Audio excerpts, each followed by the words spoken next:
America, and to our friends around the world, greetings. Currently, it's not even 6:30 in the morning. You can see the chickens are doing their thing on the main floor, which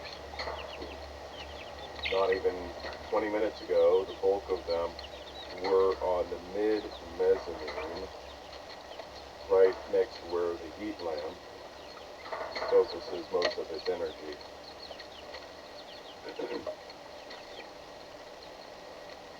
Apparently, there wasn't enough seed in their feeder.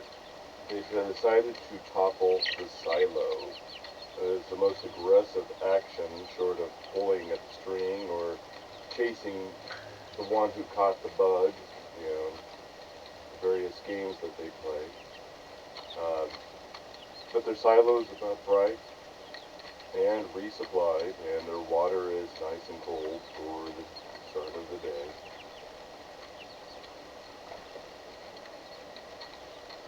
I wanted to get this started because this past weekend, as I mentioned in another upload, there were scattered protests across the country. I had obligations that kept me from being able to observe more directly, but around midday, I was walking south towards Burgerville, USA, which I noticed, looking at their menu board, to give you an idea of how long it's been since I've really frequented the place. I didn't see the Tillamook cheeseburger in there on their menu board any longer. Is that no longer a thing? I never think to ask them when I've been there in this last 2 weeks. No matter.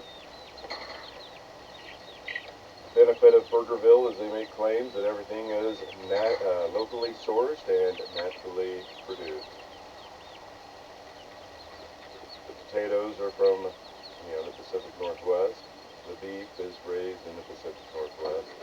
Those are the claims. I don't know if they are, stand up to scrutiny, but I digress. More important issues. We've seen some crazy, bizarro escalations in the last few days. As I mentioned, there were claims of tour buses parked behind the local grocery store where the agitator protesters were assembled along a U.S. highway that starts at... Here's a bit of trivia. The U.S. highway system, it was the forerunner to our interstate system, interstate highway system. The U.S. Highway 30 doesn't get a lot of attention. It's not as popular as Route 66 that does, Los Angeles, New York. U.S. Highway 30 has a marker. Oh, shoot, does it have a marker? I think it has a marker. As you're leaving Astoria to head across Youngs Bay, I believe the roundabout has a marker signifying the end of Highway 30 and the beginning of 101, the north-south coastal highway that runs to San Francisco. Anyway, U.S. Highway 30 is one of the least known, or isn't as well known unless you're local, but its historical significance is probably as critical, if not more so, than 66. It's just there's not any songs written about it. When I went to Philadelphia, 10, 10 years ago, I made a point of checking U.S. Highway 30. I followed it through New Jersey, which I found that Oregon wasn't the only state that you couldn't pump gas. Apparently New Jersey's the same way. Man, didn't know that. If you knew that, let me know. Maybe they've changed it since then. But no matter, when you're a kid, the excitement of being able to, fill the gas tank up is a novelty, a bit of a, woohoo, I'm an adult, look at me, I be an adult. As an adult, it's more of a, oh great, I can close my eyes and somebody else is going to take care of it, when you're in Oregon. Versus having to get out in the weather and, whether it's pouring down rain, snowing, 90 degrees plus. U.S. Highway 30 originates in Atlantic City. And just put it in perspective, this was a week before the 2016 election, and I found it intriguing. I was like, this is really, really neat. Look at the coincidence of where I have arrived. It's a week before the election. I'm in Atlantic City. I'm on U.S. Highway 30. And one of the Trump buildings was at the origination of U.S. Highway 30. I don't know. I always thought that was a neat thing to discover. Unfortunately, the facility was closed a week prior to the election. Had no idea what the outcome was going to be. I was pleased that it wasn't that demon that that hadn't been elected, but no matter, it would have been even more exciting had the building been open. There were some staff, but it was lightly staffed on the outside. But it said the signs were up saying the place was closed, and it was like, whatever. So I drove around looking like an idiot, gawking tourists late at night. There was highway construction along the way, but no matter. It was more of a trivial thing that I thought was interesting, that one of the most important U.S. highways crossing the eastern seaboard to the western seaboard, or to the Pacific Ocean, not far from the conclusion of U.S. Highway 30 is not even a dozen miles from the location of Fort Clatsop, where Meriwether Lewis and William Clark of the Lewis and Clark expedition of 1803, the Corps of Discovery, had set up their camp, and then made the decision at the conclusion of winter to make their journey back across the country, because there was supposed to be a scheduled pickup by a British vessel, at the Columbia Bar. And maybe there was, but the timing was off. But no matter, the expedition, the Corps of Discovery, went back, and at one point, Clark went one direction and Lewis went another, and then they rejoined. And the movie with, I want to say Charlton Heston, but I might be wrong, was a disservice to the Lewis and Clark expedition. It focused more on goofy romance nonsense. Like, it was a freaking Corps of Discovery, and you guys are going to focus on a fantasy relationship, a love triangle between the two of them and Sacagawea, who was married to a French fur trader.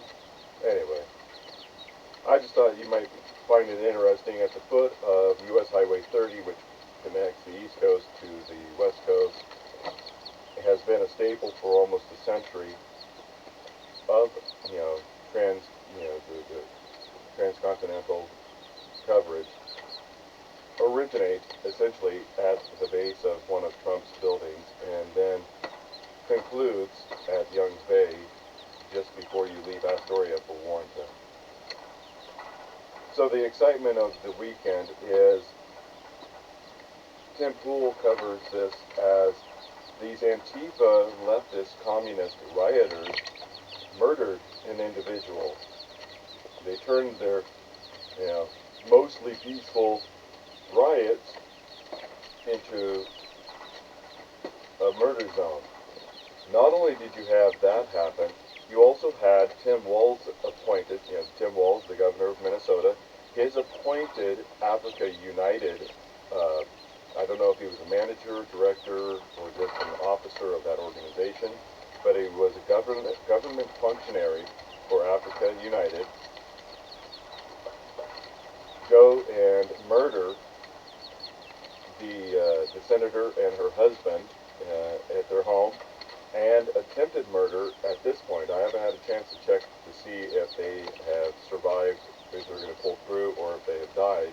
But another couple, legislative connected, I don't know if it was a senator or a representative, but two members of the Minnesota State Legislature and their spouses were either murdered or attempted murder by these communists.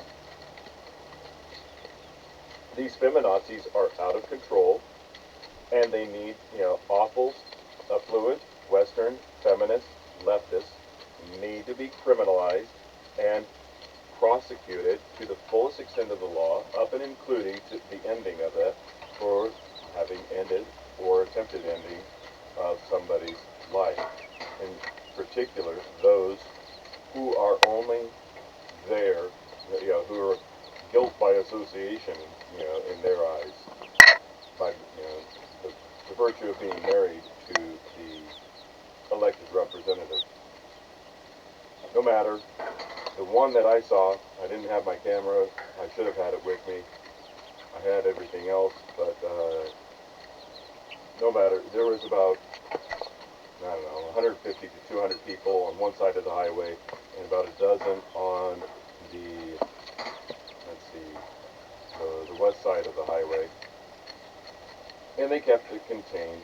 The police presence was there in the parking lot, and then the Trump rally was in pickup trucks with giant flags driving by, back and forth all day, and they were, quote unquote, escorted by police patrols to make certain that no party, one group of agitators or the other, weren't escalated. But they were, just to let you know, I have a slightly, my rule of thumb with this source of information is 10% of what this individual says is fact, the 90% is fiction, and it's up to you to figure out which information is accurate. But they claimed that there were two tour buses parked behind the grocery store. Whether there was or wasn't, I wasn't in a position to identify. But I'm going to make it an effort from here on out to document stuff like that. But let's find out what's going on with this individual who was arrested and for attempt, for ending an innocent.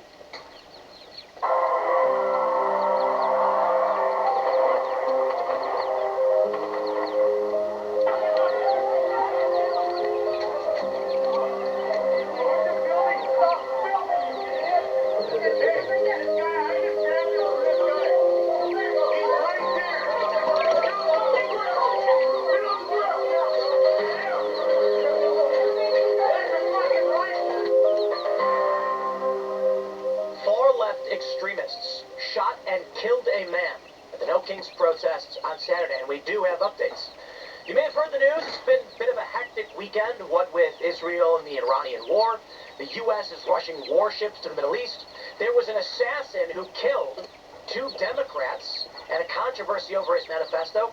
And then, of course, at the Salt Lake City No Kings protest, a man with a rifle was spotted, allegedly, was running through a crowd when peacekeepers associated with the 5051 movement, I'm saying that on purpose because it's 50501, shot at this man several times, killing an innocent bystander.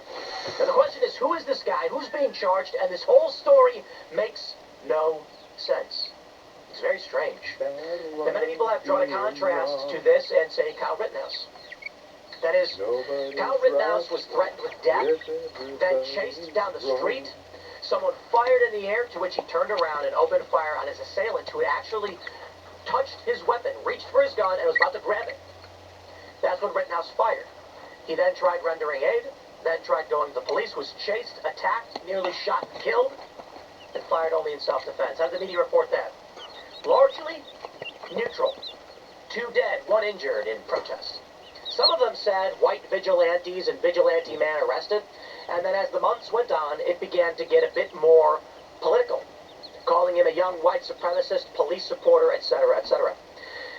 In this story, peacekeepers, meaning armed vigilantes working with the liberal organization, 50501, opened fire on a guy for simply having a weapon. He didn't shoot at anybody. They grazed him and killed another guy. Now it is being reported that the man who was shot at has been charged with murder because they said he was in the act of committing a felony when someone else died. The peacekeepers claim this man raised his rifle, and when he did, they opened fire on him, to which he fled. Now, why aren't these peacekeepers being named? Why aren't they being charged? It could be there's a difference between Wisconsin and Utah, perhaps. But I think, once again, it's largely political. Let's take a look at the news. We have this from NBC.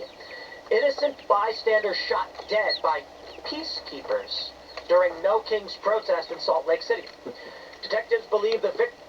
So the Mormons have gone from child brides and kidnapping children to outright murder. was at the demonstration as a bystander and was not the intended target of gunfire. They say Arthur Falasa Alu, 39 of Utah, died in a hospital. Detectives believe Alu was at the demonstration as a bystander and was not the intended target of gunfire.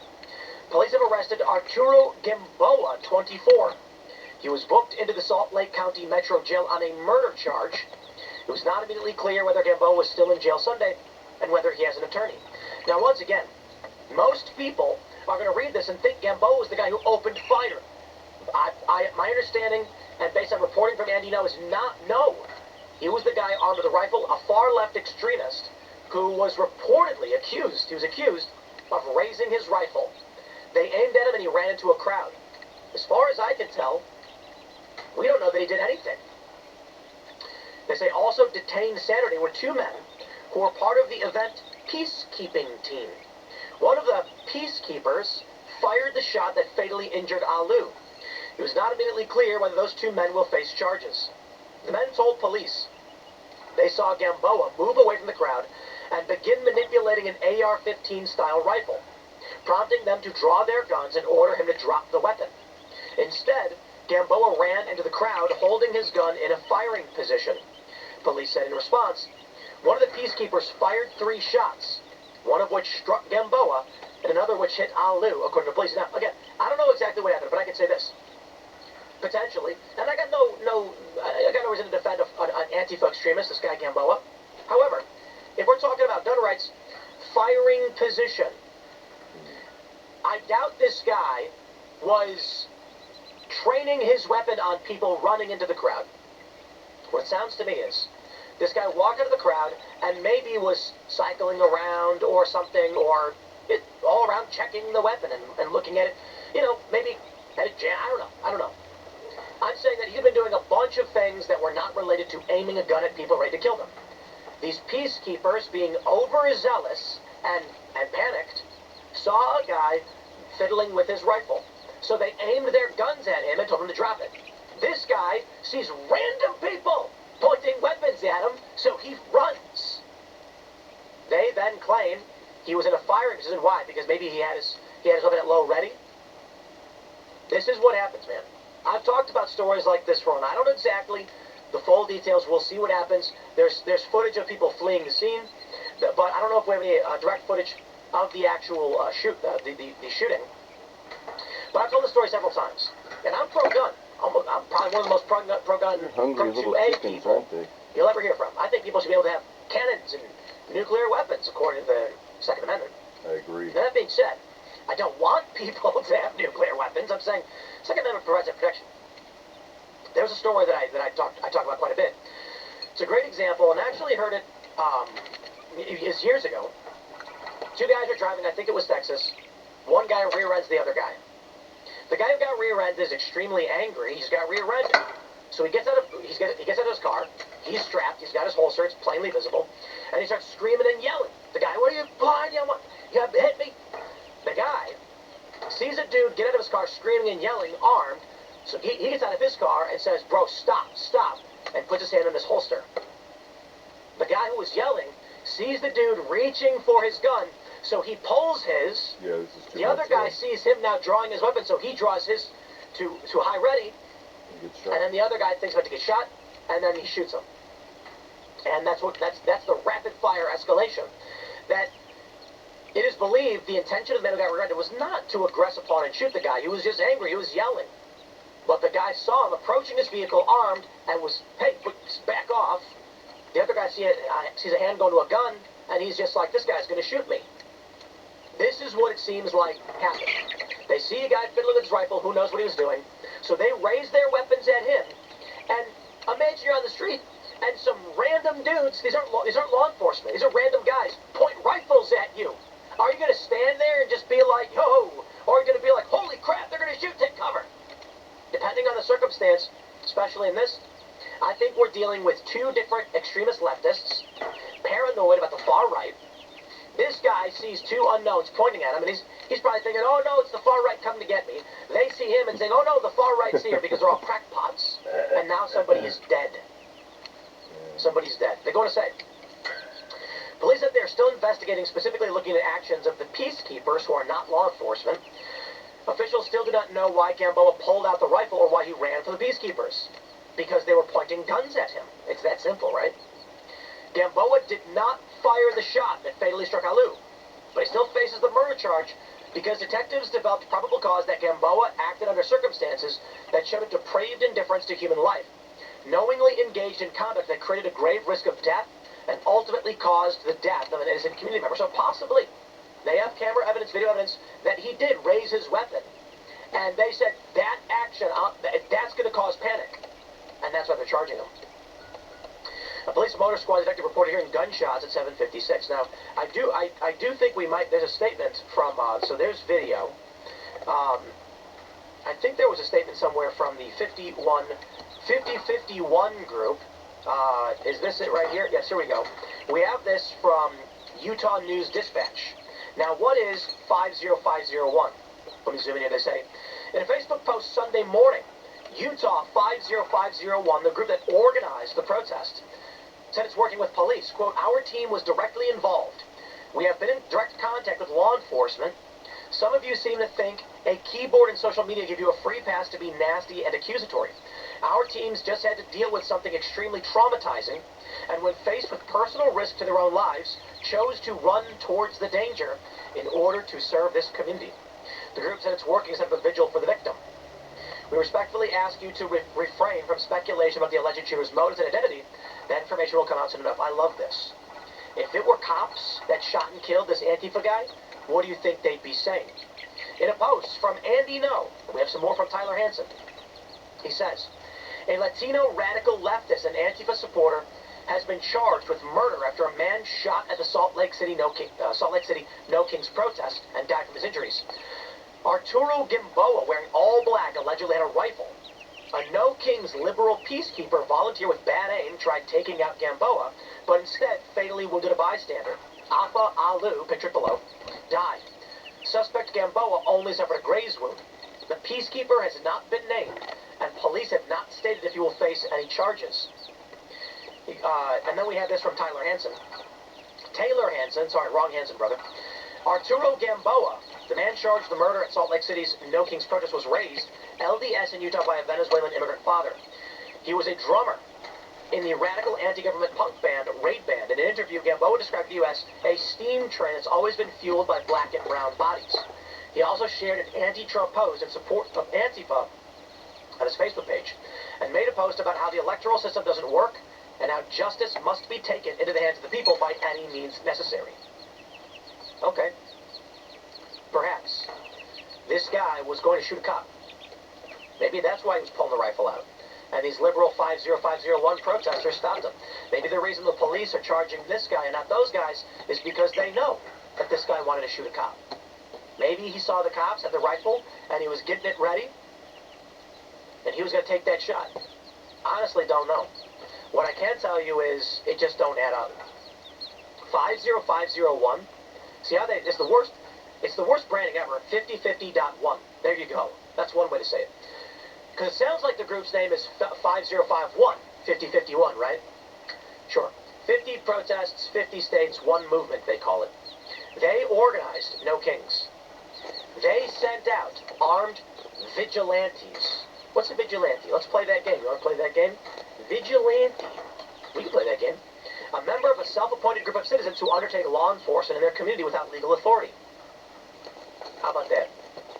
So the No Kings groups, the 50501 groups, send out armed dudes to enforce their law, shooting and killing a random guy. All right. Armed leftist vigilantes murdered a guy. How about them apples? Here's TMZ, August 26, 2020. Kenosha vigilante shooter arrested and booked for homicide. Vigilante. Here you go. This one's from a day after. Armed white men patrolling Kenosha protests organized on Facebook. Prior to the shooting that left 2 dead, presence of militia prompted criticism from protesters and some support from police. Heavens me. Now, to be fair, most of the reporting from Kyle Rittenhouse was relatively neutral. 17-year-old arrested after 2 killed from AP. 17-year-old charged in Kenosha. Shooting that killed 2, hurt 1. WSVN. Kyle Rittenhouse charged with murder in Kenosha shootings that killed 2. Jacob Blake handcuffed to hospital bed. Uncle says. So, maybe a loaded story. For the most part, the stories that were put out were rather neutral. Now, I will say this. They were rather neutral, but they ain't being neutral now. Innocent bystander killed during No Kings protest in Salt Lake City.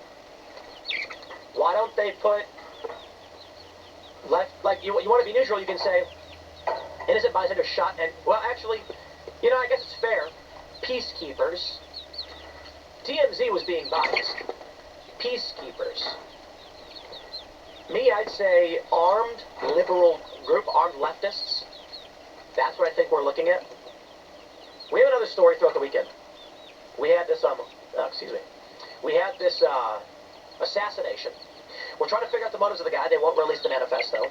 This man went to the home of 2 Democrats and shot and killed the Democrats and their spouses. The left is saying he was a right-winger, but he had No Kings flyers in his car. The speculation from the right is that this man assassinated these Democrats because they had crossed party lines to vote against illegal immigrants getting health care. That makes more sense. This guy was an appointee of Tim Walz for one of his programs at state level. He had No Kings flyers, a piece of paper with No Kings written on it, in his car. Now, the left is saying he was an anti-choice extremist. Maybe he was just crazy. Honestly, I have no idea. But it was a hell of a weekend. I mean, this is crazy. I'm concerned that we see escalation. And I will say this, the final thoughts on this. You're getting a glimpse that we are staring down the barrel of empire. What I mean by that is, who are the fascists, right? Who are the bad guys? Who are the authoritarians, the totalitarians that want to take over? It's not always so simple. Just to say that one group is the totalitarian extremist, because keep in mind, if you base it off of the Shakespeare play, Julius Caesar, keep in mind that Rome was transformed by the assassination of Julius Caesar, then followed by Mark Antony and Caesar's adopted nephew, son Octavius, later Augustus Caesar. Those two forming an alliance, and I don't recall the third entity because Julius Caesar was part of a triumvirate and then seized control, hence the crossing of the Rubicon and all that stuff. But he was assassinated in the Senate, and then he was afterward essentially martyred by his 2 closest, of Octavius and Mark Antony. Again, I don't remember the third one, but it pitted the Roman Empire at that point in time into a chaotic civil war, which eventually saw not the one party gaining control over the empire. I mean, that did happen eventually, but what you saw was first the Second Triumvirate striking back at those who had assassinated Julius Caesar and anyone that they believed to be connected to that, and that most likely led to the ending and incarcerating of any opposition to the triumvirate. And once that had been done, the allies began to turn on themselves, with Mark Antony and Cleopatra being ran down and ending themselves rather than be paraded through Rome as a circus freak show, leaving Augustus unchallenged for power over the Roman Empire. I'm not saying that's what's going to happen in America or on the global stage, but be aware that there is a popular trend of saying either history repeats or history doesn't repeat, but it certainly does rhyme. Whether or not either of those two axioms is accurate, moderately accurate, do be aware that when groups form their allegiances, they're going to fracture, and it's the normal people, it's the everyday people that are going to suffer the consequences. So whether or not somebody's an elected representative being ended for voting a certain way,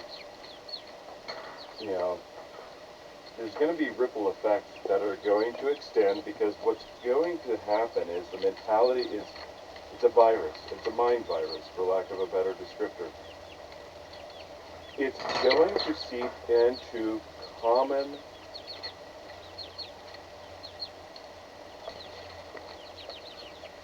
usage. Common usage. I'm trying to figure out the right phraseology, but even that's not accurate or appropriate. If you see government appointees assassinating each other, eventually normal society is going to be caught up in the hysteria, and anybody who is even marginally mentally unwell is going to start overreacting in that manner. As he described in the video earlier about the altercation, you may have seen the video. This is about 2 months ago. Man walks up to a pickup truck. He puts his hand on the holster. The guy sees that, and it escalates. And if I'm not mistaken, one individual is no longer with us. This is the part of the reason that I and others are very adamant about securing yourself. Nobody's coming to save you. Removing yourself into isolated areas, becoming as self-sufficient, self-sustainable as possible. I met a man yesterday. Well, I'd actually met him over a week ago. But he told me that he is beginning his hay season, and when the hay is delivered to areas, he lives roughly an hour, maybe an hour and a half outside of Astoria, Oregon. And he said that the hay bales go for about $20 a bale at times. And, where I'm at, hay bales are advertised anywhere from $5 to $10 a bale. Who would have thought that going out there and sweating your keister off, bucking hay, could provide? I mean, everybody makes the joke about, just go to downtown Seattle and stand on a street corner selling white crystal stuff. No, man, the money's in freaking hay baling. Yeah, you're going to be sweating like crazy and covered in dust, and hay dust boogers for a week, but you're going to have some amazing biceps when you're done with it. That's for dang sure. But he said he had 10 tractors and some backhoes, and each tractor had a designated job. One was for cutting the grass, another was for pulling the trailer to put the bales after they'd been baled, another one was for baling it, obviously. He didn't elaborate what the other 7 were for, but I was able to help him out to get his cab, the one tractor, to 0 degrees for his air conditioning last week, and the other one was down to 14, which he wasn't happy with the price, but, Freon's not cheap. Anyway, I digress.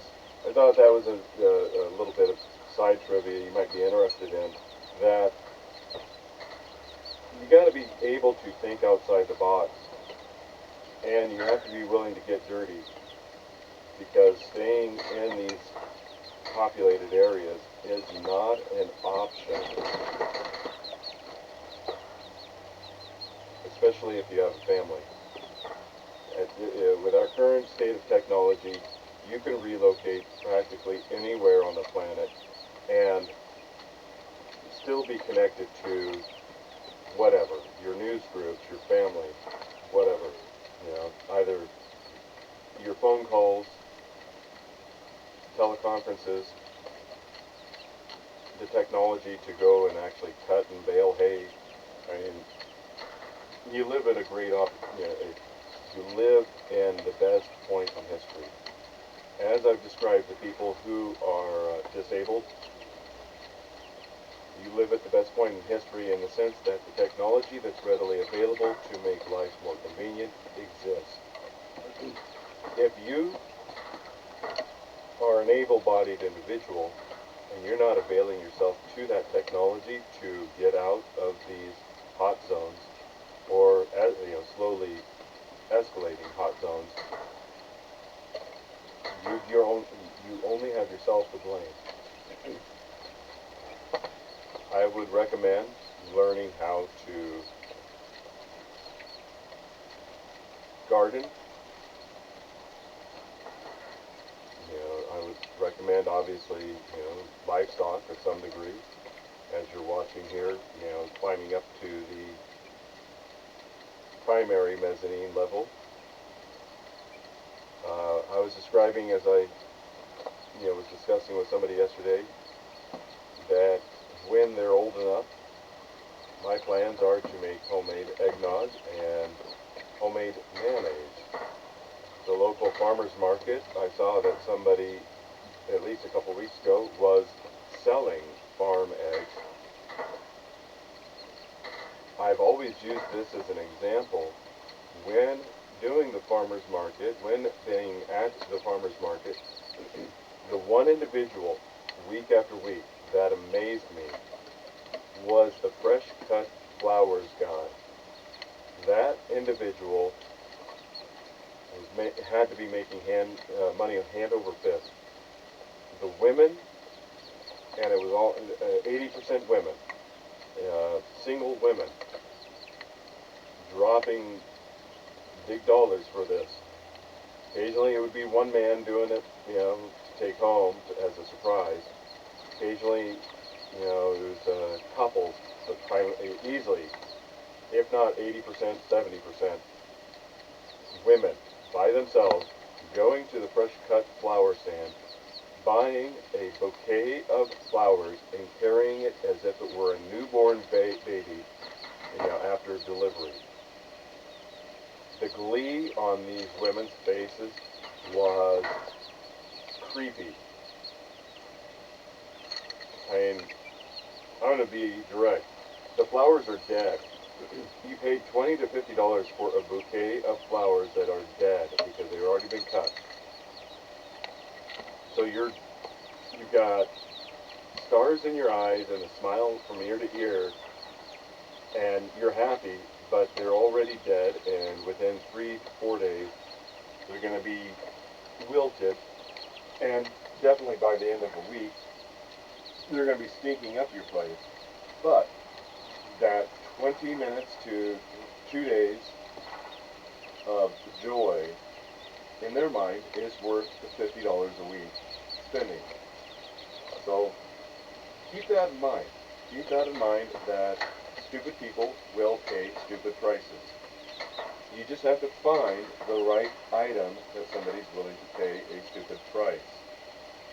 Whether it's a hay bale, $20 a bale, whether it's a bouquet of dead flowers,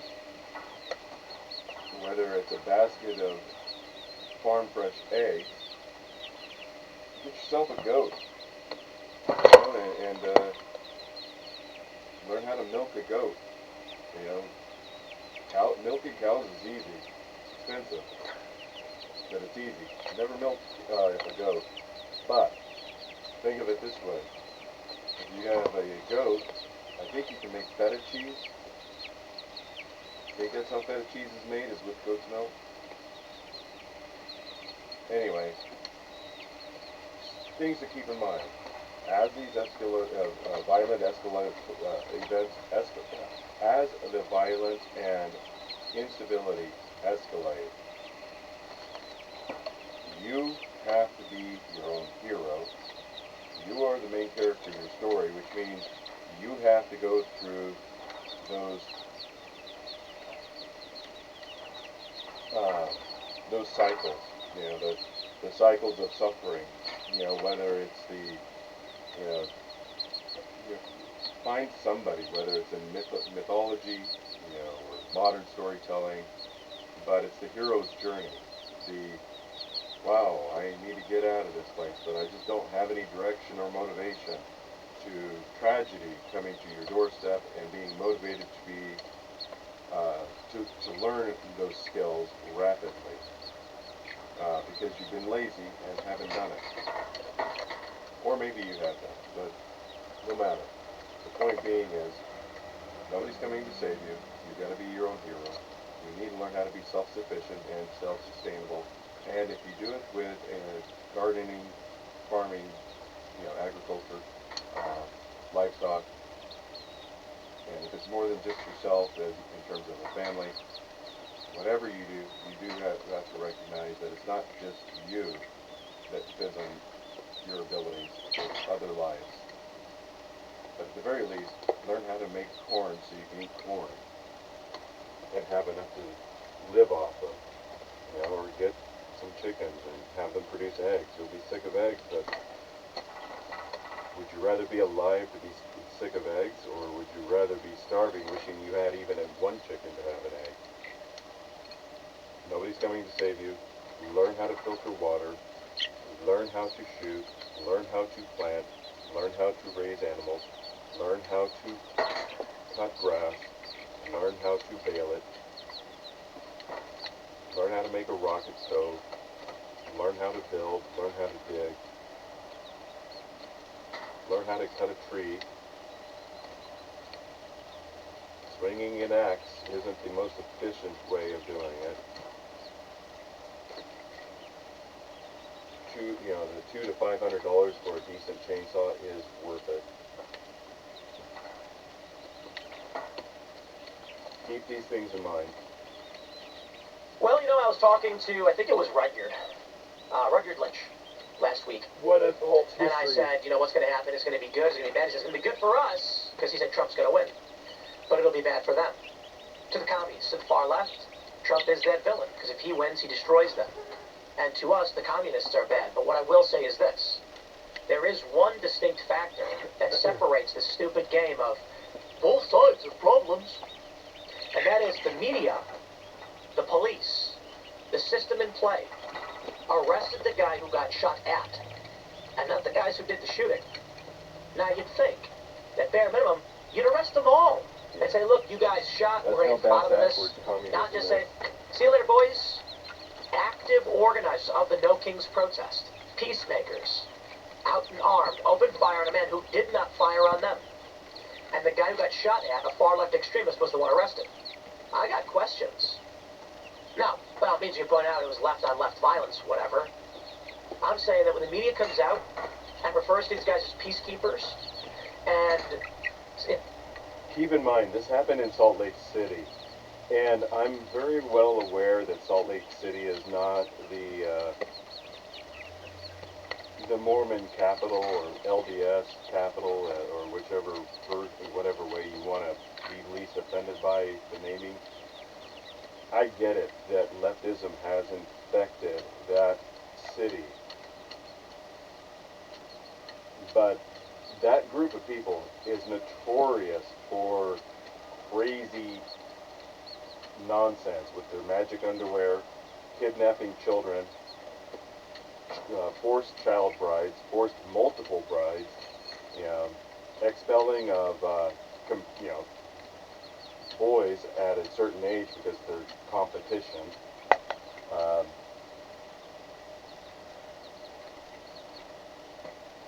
Look, you follow your solar deity however you feel is appropriate. I'm just not a fan of them. Probably, I don't know. But do keep in mind that if this degree of communism and leftism has infected what has been historically considered one of the most red states in America, be aware that that is how severe the danger to you, how severe is the danger to you. So be aware of that. This ties into it. You have to have skills. As Styx has said multiple times on his videos, I haven't watched him for a couple months, but all prior to the election, building up to the election, he was very adamant. Learning skill, drop a vice. At one point, I think he was encouraging people to learn 2 skills and drop a vice. The concept is, and I've said it before, others have said it better, and that is, if you have a bad habit, replace it with a good habit. All right, you're a smoker, great. You're going to quit smoking? Well, okay, you have to replace it with something more productive. I don't know what it would be. I don't know if gardening would be enough. I don't know if raising livestock would be enough. I don't know if lifting weights would be enough. But something that distracts you from picking that up and wasting your day, with those hits. Remember the movie Demolition Man? Sylvester Stallone was getting agitated and then felt that overwhelming desire to begin crocheting. Yeah. And then he was upset. He goes in and he asked the guy the next day, "What's up with that? Normally I would just go lift weights or, something." I can't remember what it was. It's been, last time I watched it was Christmas time. But he goes complaining and they said, yeah, when you're in your freeze, we reprogrammed you so that you did not respond with your violent tendencies. We redirected it to more positive. It's tongue-in-cheek and it's making fun of it because, it's Stallone, but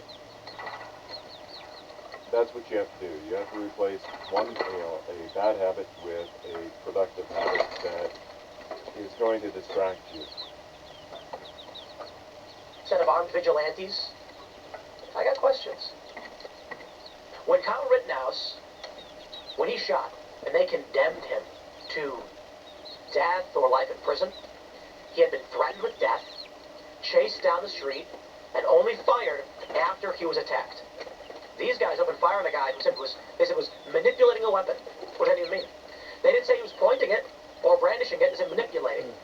Could he have been cycling around, or could he have been clearing the chamber? Maybe he was like, oh man, I better put say, who knows? I mean, he was a far left extremist himself. But they are basically writing this up as if the shooters are heroes who stopped a dangerous man. They did it for Kyle Rittenhouse, who was actually innocent, that was attacked. And that's because the left is empire. They are the machine state. We'll see. There's likely going to be more developments on this, so we'll see how this plays out. But we got more to talk about with assassination, and of course the Israel-Iran war. It's a lot going. Habit suggestions, replacement habits. Music. If you've ever had a desire to learn an instrument, do it. You're going to think you are miserable at it, and honestly, you will be. I will give you an example. If you've gone back into the videos I put together, I have the one that I did around Christmas time for individuals to listen to, and it was, about 20-30 minutes of guitar playing with about 20 or 30 minutes of piano playing. Nowhere have I ever claimed to be a great musician. I enjoy it. I get extraordinarily frustrated at times, less so with the guitar, more with the piano. Violin, I am absolute garbage. But those three instruments provide a significant amount of joy, fulfillment in doing. Not quite the same as that feeling of accomplishment when you get done lifting weights. After you've finished your last set of box squats of 450, 500 pounds or whatever. You're exhausted, but you're like, yeah, I can crush a mountain now. That's the power that you feel after having completed all those sets. Music is different. Music is much different in the sense that when you start recognizing that the movements are coming together, or you finally capture that one note, all it takes is just capturing that one note.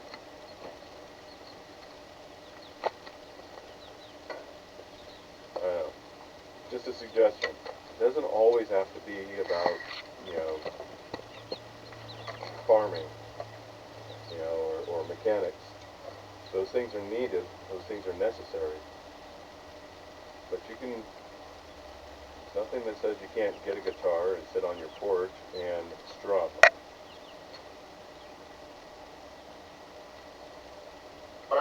Smash the like button, share the show with everyone. You can follow me on X and Instagram at TimCast. Thanks for hanging out. We'll see you all in the next segment.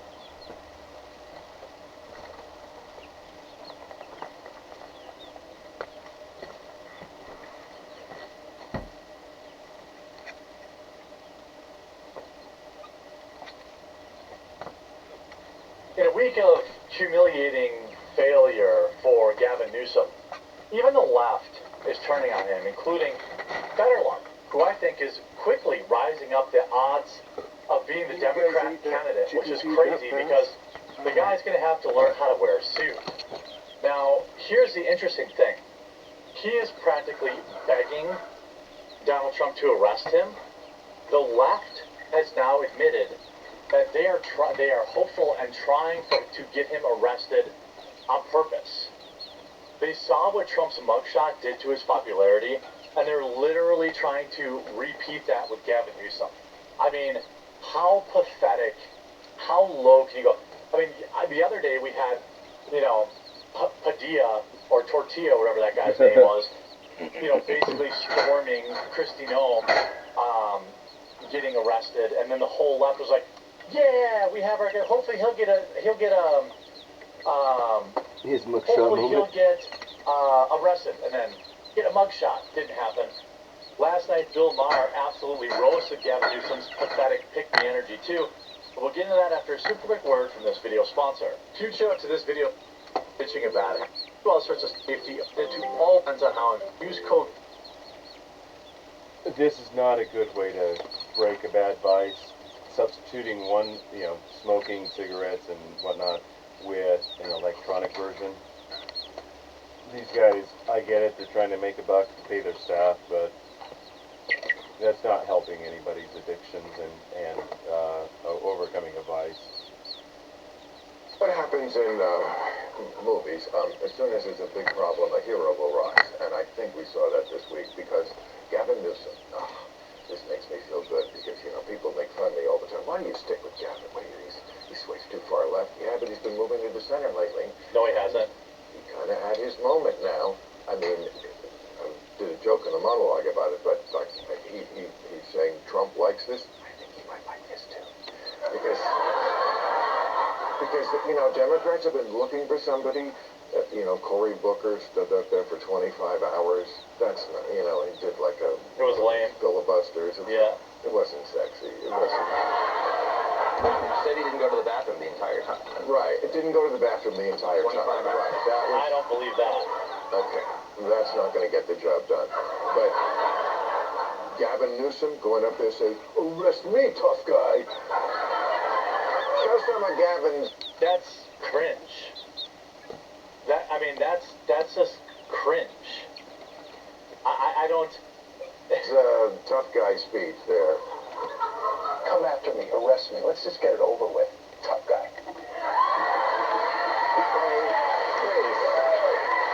It's cringe. It's unending cringe.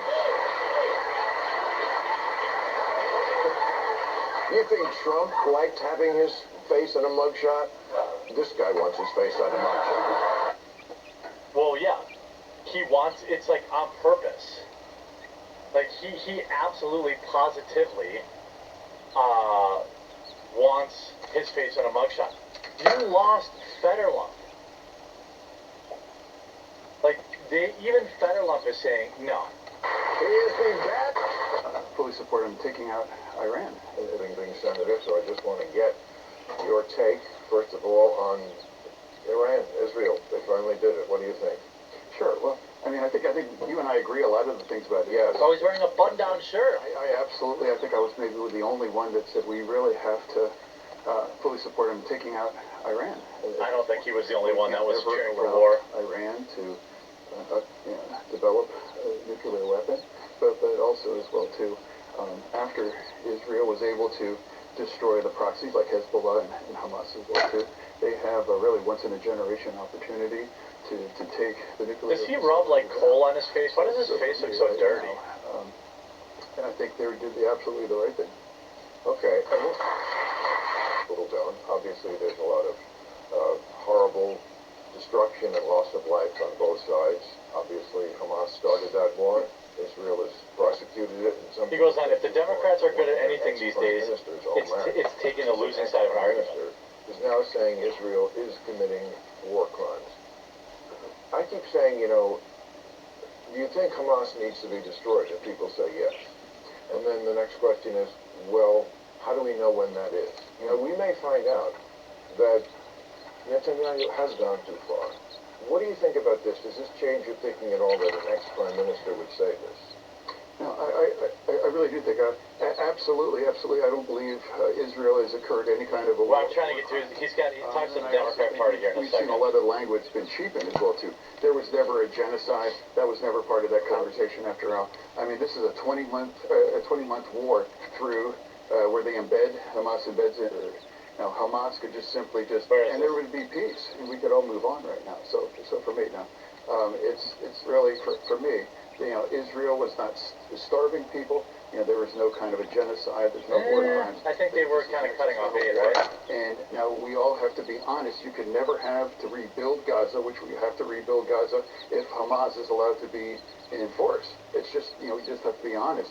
And I think that's really the truth. And our party... Before Jeremy gets into this is going to be a broken record, but you never want to live under the protection of another entity that has no investment in your outcome. Whether it says they're talking about currently the issue between Israel and Gaza and all of the stuff going on there, you don't even have to go that far. You can look into American history. Look at the reservation system that was set up and what's going on there. I spoke to somebody a few months ago, no, not a few months ago, just even earlier just this month, that runs something called a medicine wheel I believe is what it was called. Anyway, he was describing what it was, it's a treatment facility. They originally began as a 6-step treatment facility, and it ran, I guess, about 6 months, 8 months, something to that effect. And they've gone and incorporated it into a 12-step program. But this is about, obviously, getting people, onto a road to recovery. And one of the things that I asked them was, do you find it, what was the rate of recidivism, which if you're not familiar with the word, it means what is your success versus failure rate. And that's when he told me that was the motivation behind changing from a 6-step to a 12-step, which was also a longer, time frame. I believe he said the 6-step was about 6 to 8 months, and then the 12-step is now, I believe, 2 years. But he said that changed the rate of, it increased their success rate by doing that program that way. They limit the number of individuals that come into the program. They have it divided. One group of 50 is women, and one group of 50 is men. And then it's subdivided among age groups. Because my next question for him was, do you find individuals who began their chemical dependency journey, addictions, do you find that those who have not had their prefrontal cortex fully developed have stunted development versus those who began becoming alcoholics, drug addicts, whatever, as adults? Which group has the higher rate of failure versus success? And the long and short of it was that, yes, those who began their chemical dependency addictions in their teens, and before 25, have a much higher failure rate because they're emotionally stunted. So he then went on to elaborate that of the 50, one was well into his 40s, but they placed this 40-something-year-old because of that reason in the youth, the younger group. Because of his emotional immaturity, he was placed with the younger group. And I'm not saying that to be disparaging about, oh, you're emotionally immature, or you're misbehaving or anything. That's not what I'm implying. I'm just saying that because of the inability of the prefrontal cortex to have fully developed, to have been stunted, this individual is always going to be hindered because of those actions, those choices. So, but anyway, I found it fascinating, this treatment program. But it ties into, when you have a governing authority that has no regard to your outcome, no investment in it, you're better off doing it on your own. You're going to make mistakes, but at least you have that investment, that desire to survive. Oh, no, you don't know me. I don't want to. Okay, fine. You know what? I can't help you if you don't want to help yourself. I've used this example, to others, maybe not so much on this. You can't rescue somebody who doesn't want to be rescued. They will only cause you to perish with them.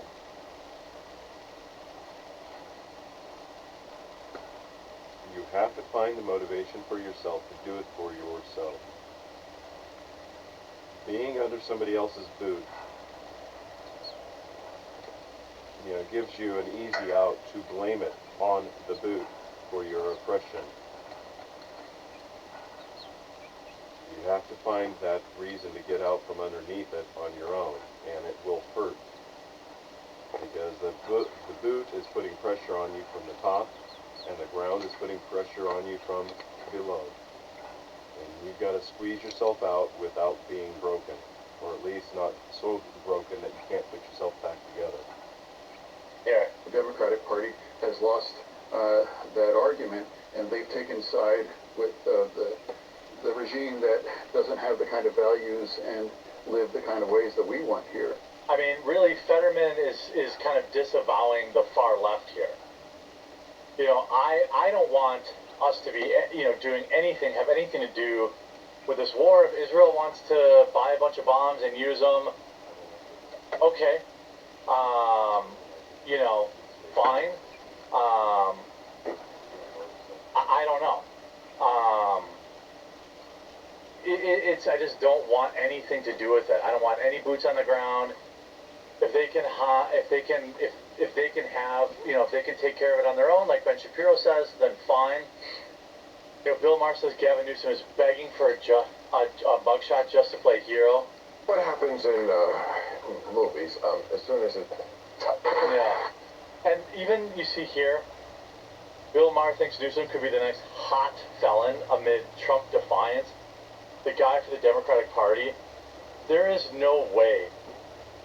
I mean, this guy has mad pick-me energy, and I do not think there is any chance whatsoever that he could defeat J.D. Vance in a head-to-head. Like, all he has to say is, hey, other 49 states, are you interested in becoming California? If what happened in California, take California's beautiful views and ocean frontage property out of it, right? Let's put California where Arkansas is.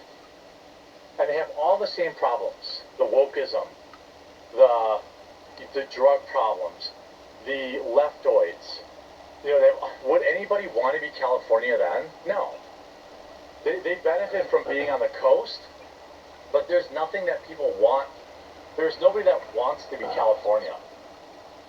And you see, like, you know, Fetterman and Bill Maher agree that Democrats defending LA riots will be good for Trump. Violence that's going on here in this city, and said it doesn't do the Democratic Party any good to defend that. Now, I have to say, living here and having seen a lot of happen in this town, this is not one of the worst ones. I mean, come on, POTUS, please. Insurrection. Oh, yeah. Insurrection? This is, but, you know, I agree, when they see it in a campaign ad, when they see the guy with the Mexican flag and the Waymo burning behind him. Right. It's going to be good for Trump. Yeah, well, that's what I'm saying. It's like, this is an amazing city that we're in here now. And No, it's not. We don't want to see it on fire twice in just 6 months now. So, and those optics, I run that through.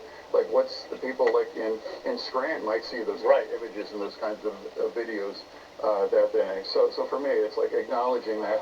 I absolutely was unapologetically free speech, peaceful protesting. Immigration. Yeah. You know, you're a Democrat. Yeah, exactly, absolutely. Yeah. They got mad at you because they said, I'm not a progressive. Well, we don't even know what these terms mean.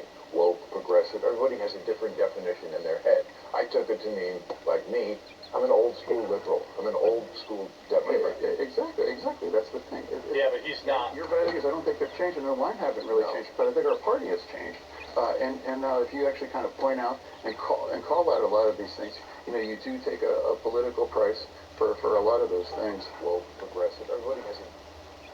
Yeah, I mean, you're basically calling out your own party.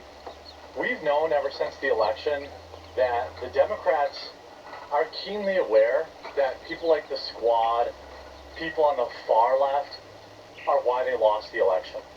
I don't think anyone could really deny that.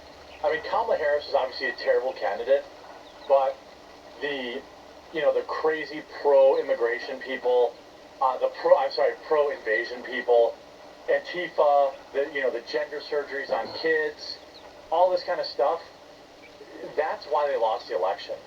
Well, why they never had a chance. I think Trump probably would have won against almost anybody, at least anybody that was going to be a viable Democratic candidate. But now going forward, in the 2028 election or the 2026 midterms, if the Democrats don't get away from far leftism, wokeism, stuff like that, they're going to lose again. Because the most effective ad that Trump ever ran, do you know what it was? It was an ad that played unendingly in my state. The final tagline of that ad was, Kamala Harris is for they, them. Donald Trump is for you. And like, they ran that ad non-stop because it was so effective with regular everyday people. It's like women and, men and women's sports, gender surgeries, pro-invasion, denigrating white people, burning down Tesla dealerships. They don't get rid of those people, they're not going to win another election for a very long time.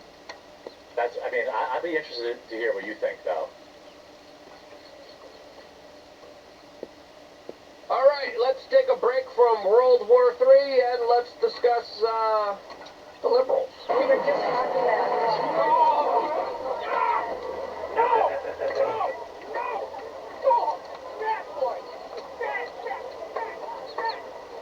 They seem to be doing better than ever. All of this is we just got some crazy, wild information that the more we get of, the more confusing the story gets surrounding this Vance Butler guy who went on a spree taking the lives of Democratic lawmakers in Minnesota, as of course he has extensive ties to Tim Walz. What's really going on here? Was this a failed MK Ultra operation, as Alex Jones is alluding to, or is this just a case of mass confusion, delusion, and of course the politicization of our system that has sadly become very divisive? What do you think is really going on here? Well, we're going to do our best to try to understand this very complex situation. As of course in the making of this video, we found out that this guy was finally apprehended after a 2-day manhunt. If you appreciate these types of videos, subscribe, click the notification button. As of course we got a lot to decipher here and to try to understand here. As of course over the weekend, we got this crazy security footage showing a lunatic, a crazy man, wearing a latex mask, a security guard uniform, meant to look like a police officer, flashing his flashlight and showing at the homes of some Democratic lawmakers, and then shooting them and taking their lives, wounding others. As of course, one of the people affected here was Representative Melissa Portman, one of the Democratic lawmakers that just voted no for health care for illegals in her jurisdictions. She sadly lost her life the morning after. As a lot of people are saying, she sounds like she's, terrified. She sounds like she's very scared. Here, this is the clip that a lot of people are sharing right now. This was after the vote, before she was targeted and assassinated.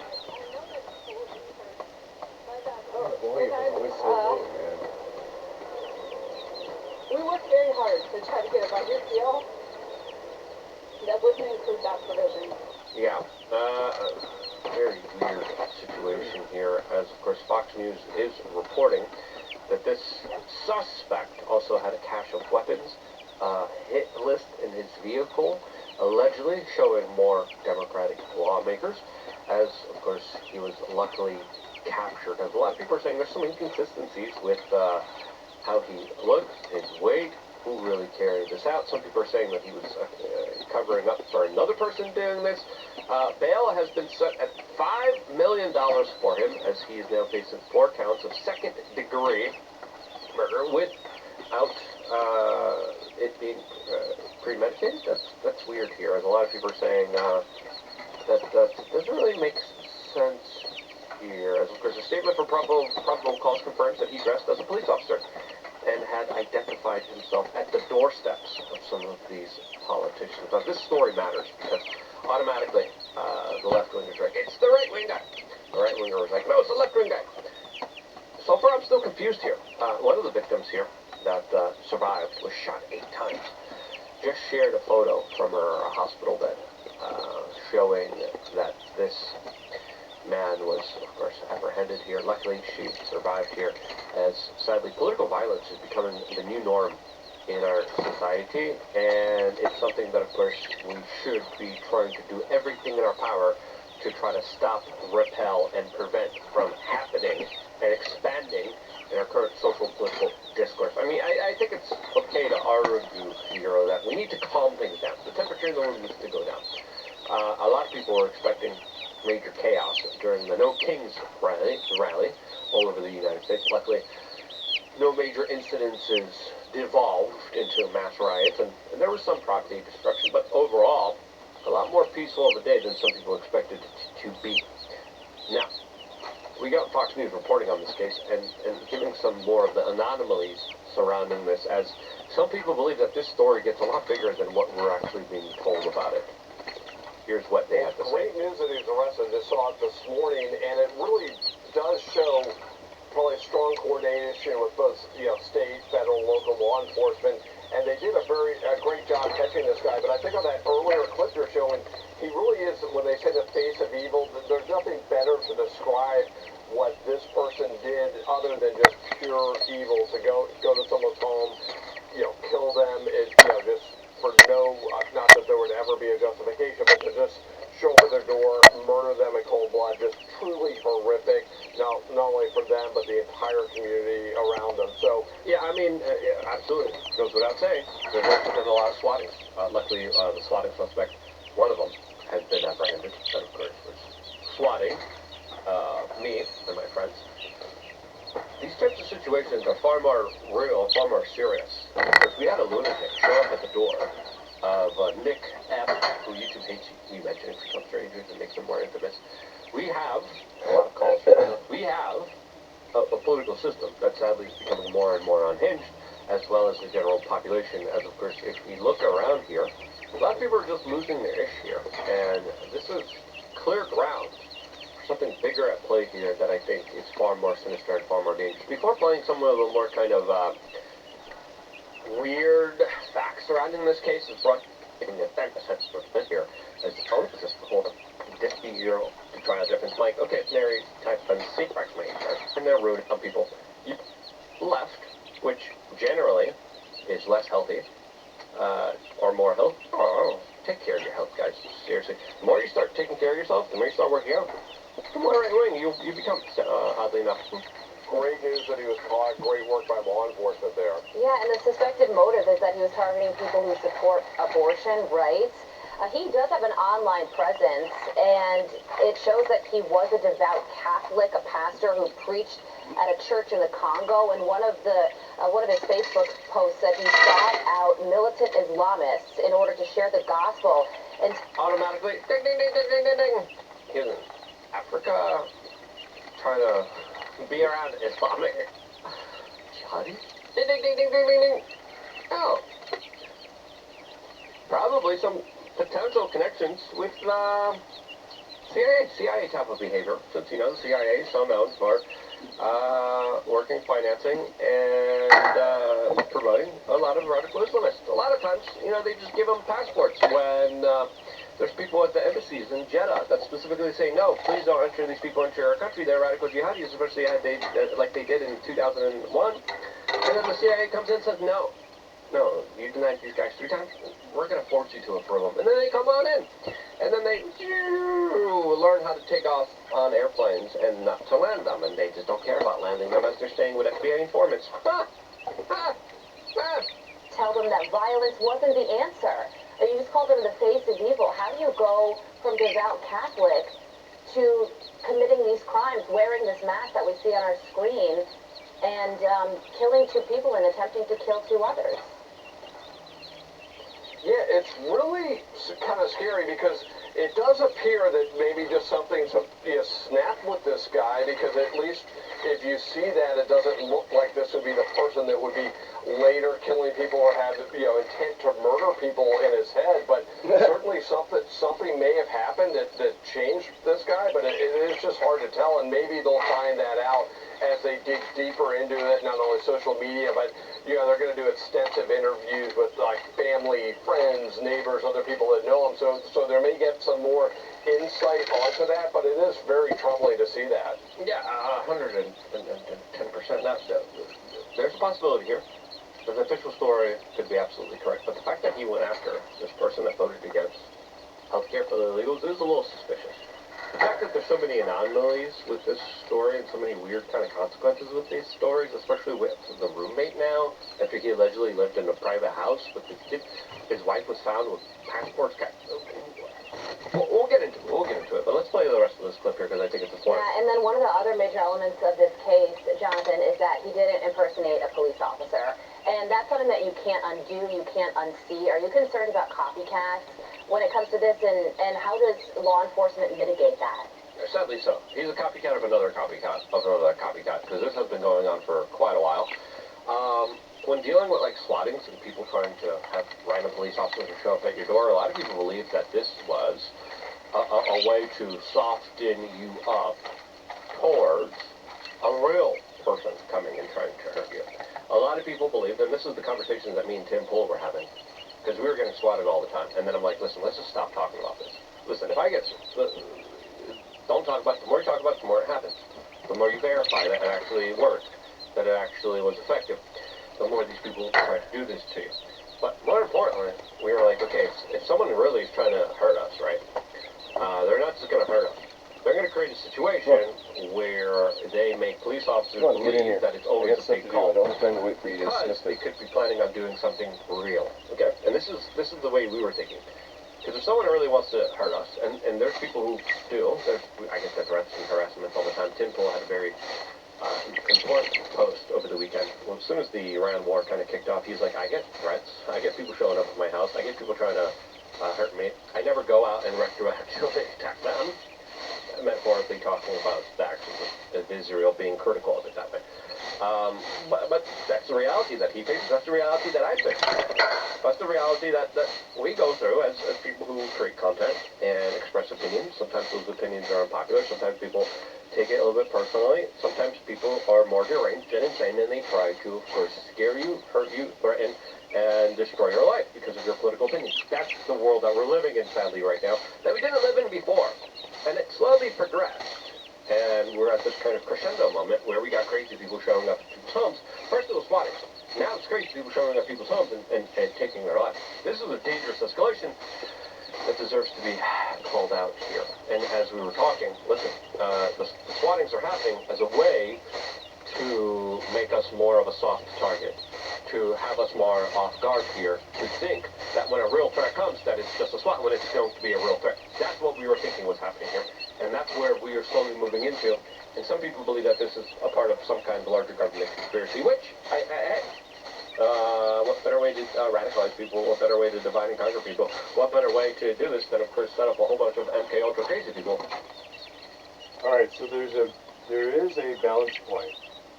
Isolating yourself, removing yourself from these escalatory, violent areas, and making, going to a more rural area, that you have the opportunity to become more self-sufficient.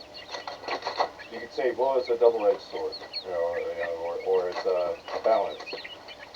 By being isolated, you have the opportunity to become radicalized.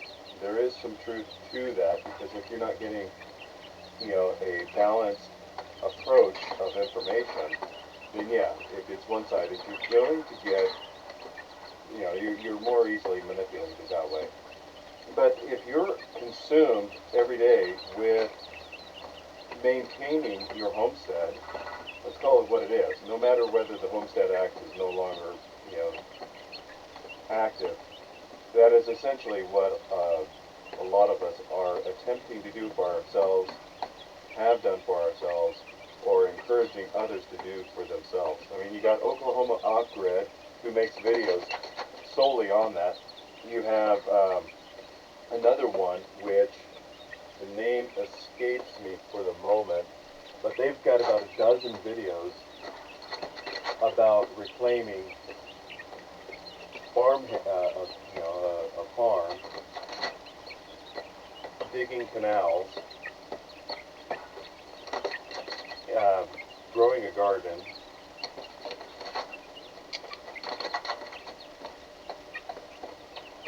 there's days that I don't like that I switched the systems over to Linux, and then there's days that I'm okay with it. Most of the time I'm okay with it because it doesn't give me issues, but And this may not be because of the operating system itself. It could just be the computer that I have it running on. The computer I have it running on isn't mine, or wasn't mine. It was my friend who died, and so I'm reluctant to say anything negative on that front.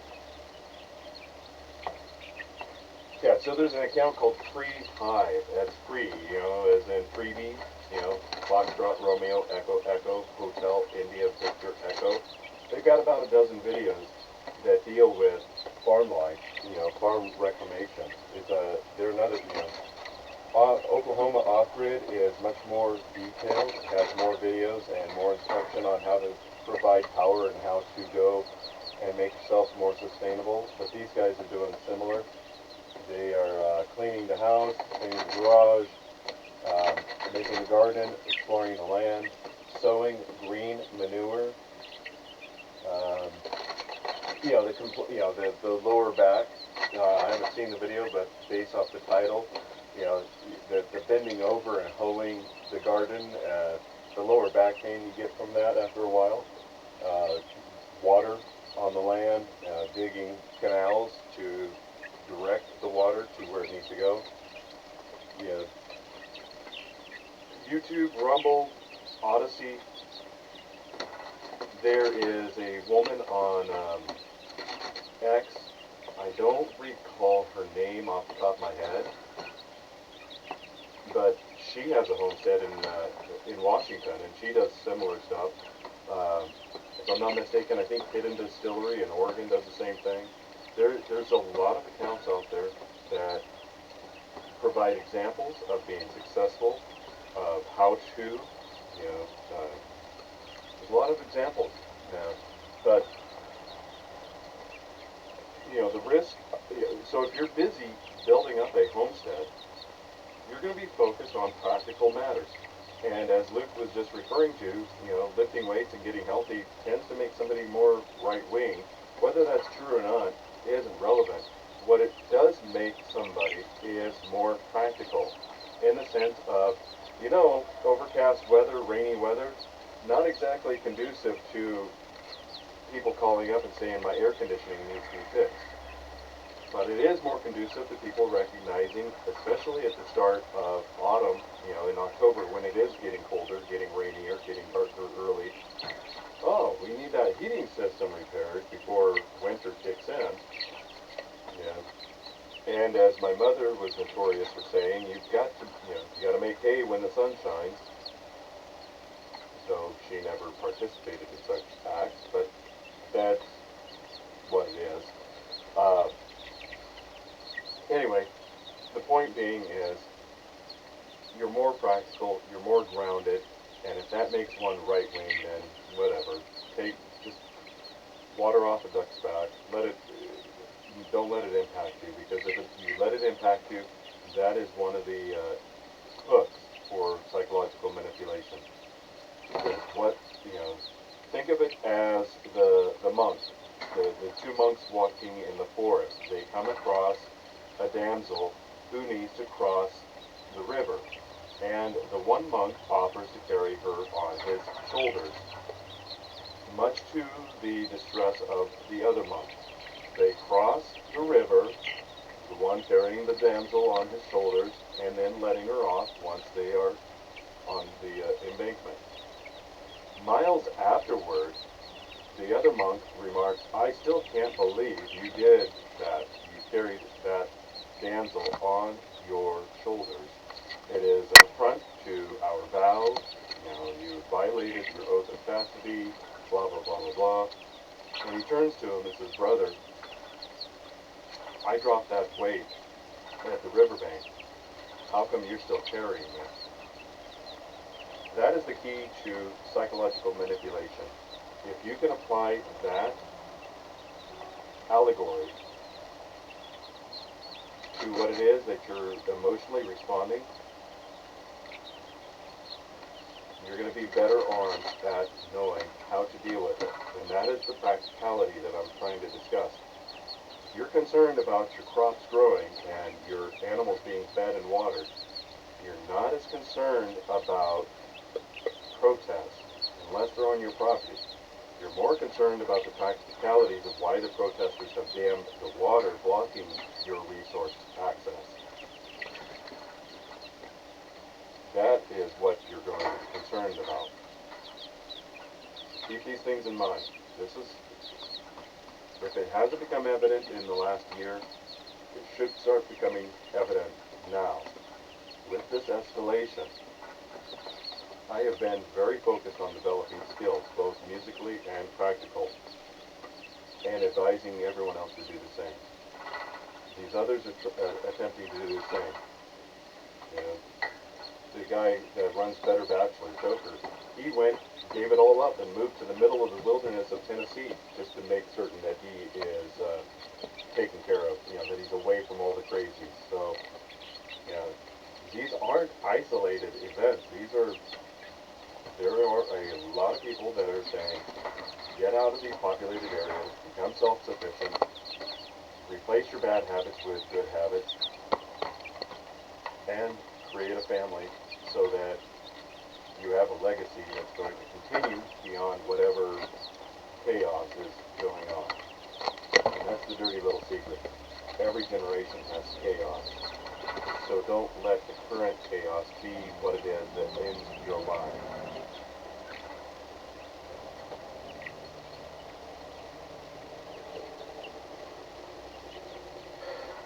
Political commentators, and then, of course, muddy the waters and make this more of a destructive type of situation for everybody all around. Yeah, I would be concerned about copycat people doing this. Also, the other thing is it sort of erodes trust in law enforcement. Not that law enforcement didn't do a phenomenal job here, but now when people encounter law enforcement, particularly in that area, they may be hesitant to either cooperate with them and things like that. And you have so many instances now of, these swatting instances where people call 911 on unsuspecting homeowners and police come, and you do think there's more potential violence because of this. And now, a couple things. Look at the guy, how he looks here. All right. That's a weird picture there, okay? It's a Maybe it's latex just an mask. angle. Maybe it's just the weird kind. No, it's a latex mask. It's why he looks fake. But otherwise, the shaved head is quite often synonymous with police. Police do the goatee. I'll give you some inside baseball. I couldn't have a beard when I worked in the nuclear industry. I was armed nuclear security. So, they call it, fire suppression, tactical response, whatever you want to call it. Bottom line is, we were armed pistols and long range, barreled items to go make holes in other things. We had to keep our faces trimmed to at least a goatee, and this was because of if something happened, we had to put a mask on. We had to get a proper fit, mask fit. And I've covered this in the past. With the military, the MBU-12P composite mask and the MBU-5P hard shell and soft rubber mask, the soft rubber portion of both masks are designed to form fit to your face to create a seal to keep contaminants out. Now, with military oxygen delivery system, it's delivered on a positive air system, meaning that there's more air pressure going into the mask than the outside air pressure. This creates what's called positive air pressure within the mask. And with responder masks, unless you have a self-contained oxygen tank, for, like fire responders, you're going to have ambient. So if all you have is a filter box, it's going to be ambient pressure within the mask and ambient pressure outside the mask, which means it's equalized, which means if there's an air gap, it's going to leak. With the military, they're trying to prevent things such as hypoxia and other decompression related illnesses. That's the insistence on having positive oxygen delivery. They want to prevent the pilot in flight crew from passing out. When you're a responder and you're on the ground, whether it's sea level or, Colorado at 4,000 or 5,000 feet, whatever, it doesn't matter. Bottom line is, ambient pressure is ambient pressure. If you have facial hair, it's going to break the seal. It's going to allow contaminants in, whether it's nerve gas, whether it's tear gas, whether it's, rainwater, whatever. The moment that seal is broken, the contaminant has the potential of getting into your respiratory system. So the image that was being shown was the guy wearing a latex bald head with a goatee. A lot of cops wear the goatee, I presume, to help reduce, should they have to put a face shield on, they do that to prevent hair from breaking the seal, should they be exposed to, needing to deploy tear gas to disperse a crowd, or from counter efforts being thrown at them that would cause some kind of involuntary response. So it's a common look for them to have goatees. And I suspect, just like as with the nuclear industry, it's to help create a seal, because those boxes do not provide positive pressure to push contaminants out. Of stuff here. We also have the roommate coming out and reading the last kind of text messages from this kind of crazy person. The roommate here, seen with his Papa John's shirt, as he was a Papa John's delivery driver, also came out and said he was a Trump supporter, even though he was appointed by Tim Walz. Weird situation. As again, this type of video absolutely has rocked Minnesota, but rocked this nation. We're also hearing reports that allegedly Tim Walz deleted every post he made praising the Minnesota assassin previously, before he committed his crimes. As there's a lot of extensive connections between him and Tampon Tim, as Donald Trump has called him. There's also a lot of people insisting that he lived in a small house with a Papa John's delivery guy. But he was also married and with a family, and he owned a huge property and a huge home. There's also the weird questions about his fake security company, his travels to Africa, his work with jihadis. As did he live in a multi-million-dollar estate with 5 kids, or did he live in a pizza shop? Was he a doctor? No, he was a 7-Eleven manager. Wait, what? He was the director of an international security firm, too. He was a part-time preacher in the Congo. He also worked as a mortician who worked night shifts. He was the CEO of an international NGO, as well as, why not? And he had the free time to plot an elaborate attempt to take the lives of, quote, 70 politicians. The more you start looking into this, the more the story just doesn't add up here. And of course, he was appointed to the MWD board by Democrat Governor Tim Walz. He was appointed to the same board by Democrats.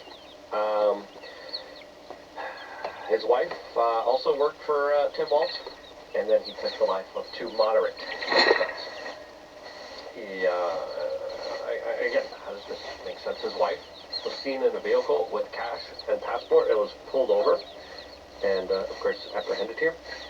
This bogus security company and his travels to Africa definitely raised a lot more kind of concerns here than anything else, as Alex Jones came out and said, police photo of Vance bullet player being taken into custody. Quote, everything about this event has MK Ultra written all over it.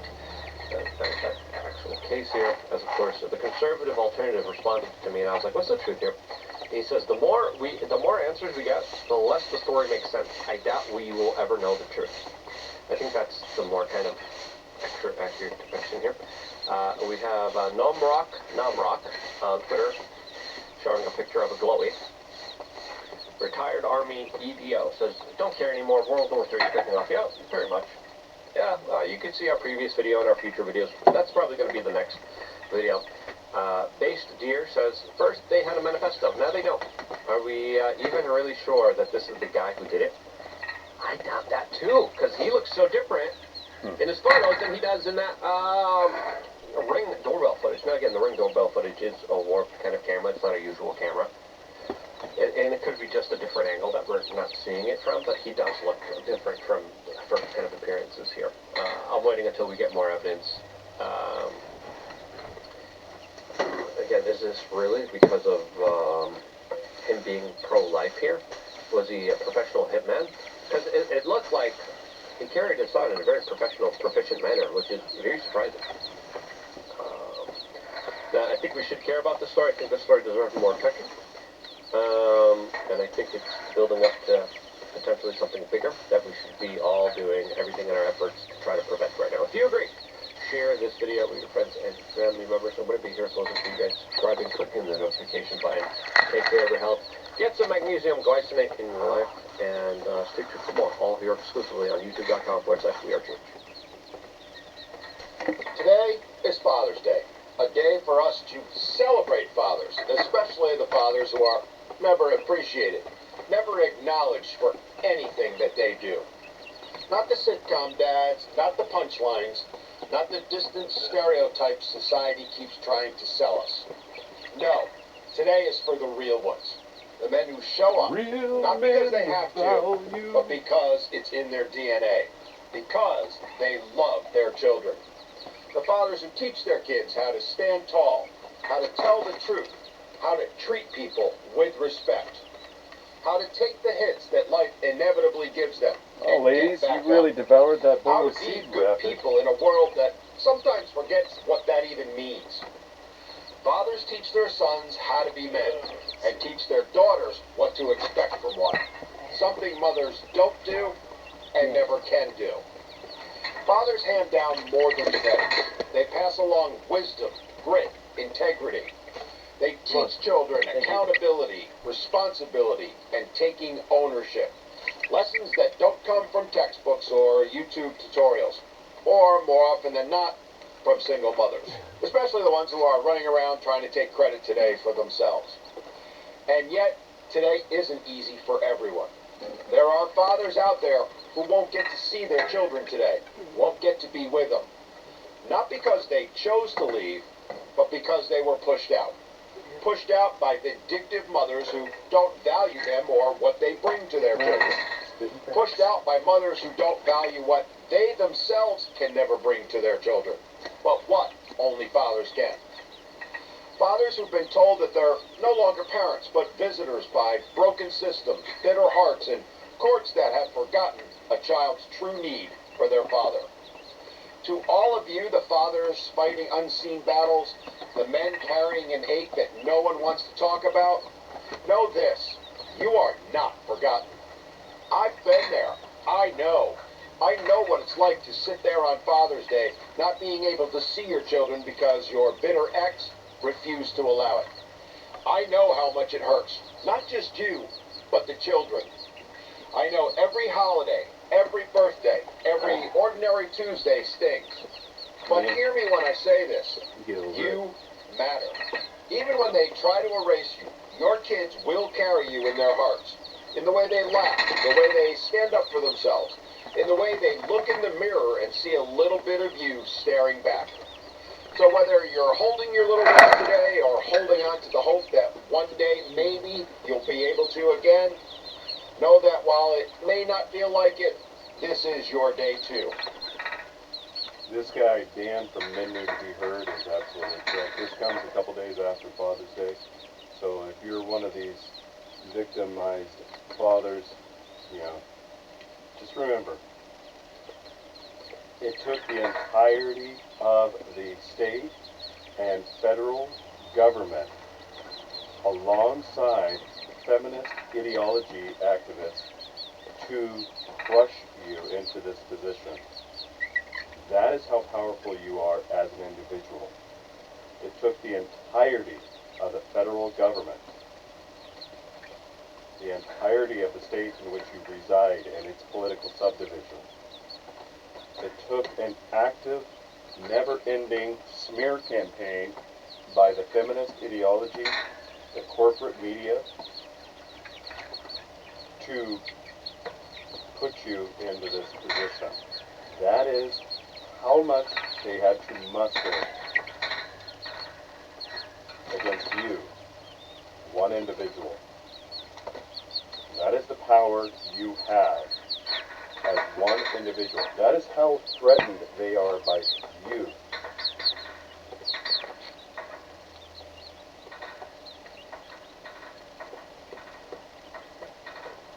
They live in fear of what one of us will do.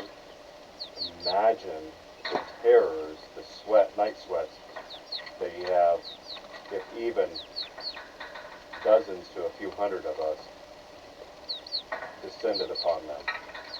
Over a decade ago, I joined a group of men in Olympia, Washington, and I've made a joke that if another organization had a device that they're accusing another nation of having that claims to not have it, that I would surrender myself to be the button pusher and sync that as long as it incorporated every member of Olympia. You know, oh, how can you be so, incendiary, especially... These are evil people. These elected representatives, whether it's the governor, whether it's the congressional members, these aren't human beings. They're monsters. But I voted for my person and they're not. I shook their... You shook the hand of a demon. You shook the hand of a demon if that's your claim. And if you are that one righteous individual or whatever, I mean, let's get real. We're talking Sodom and Gomorrah levels of evil when it comes to places such as Salem, Olympia, Sacramento, D.C.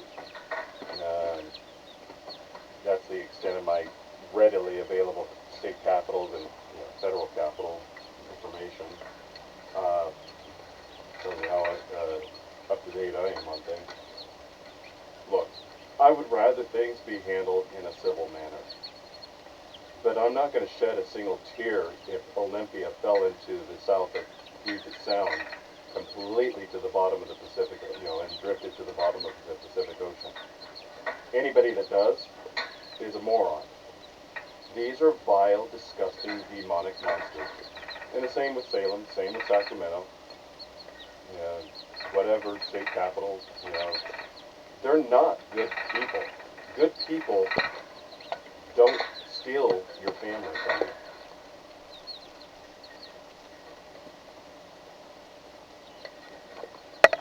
But what about?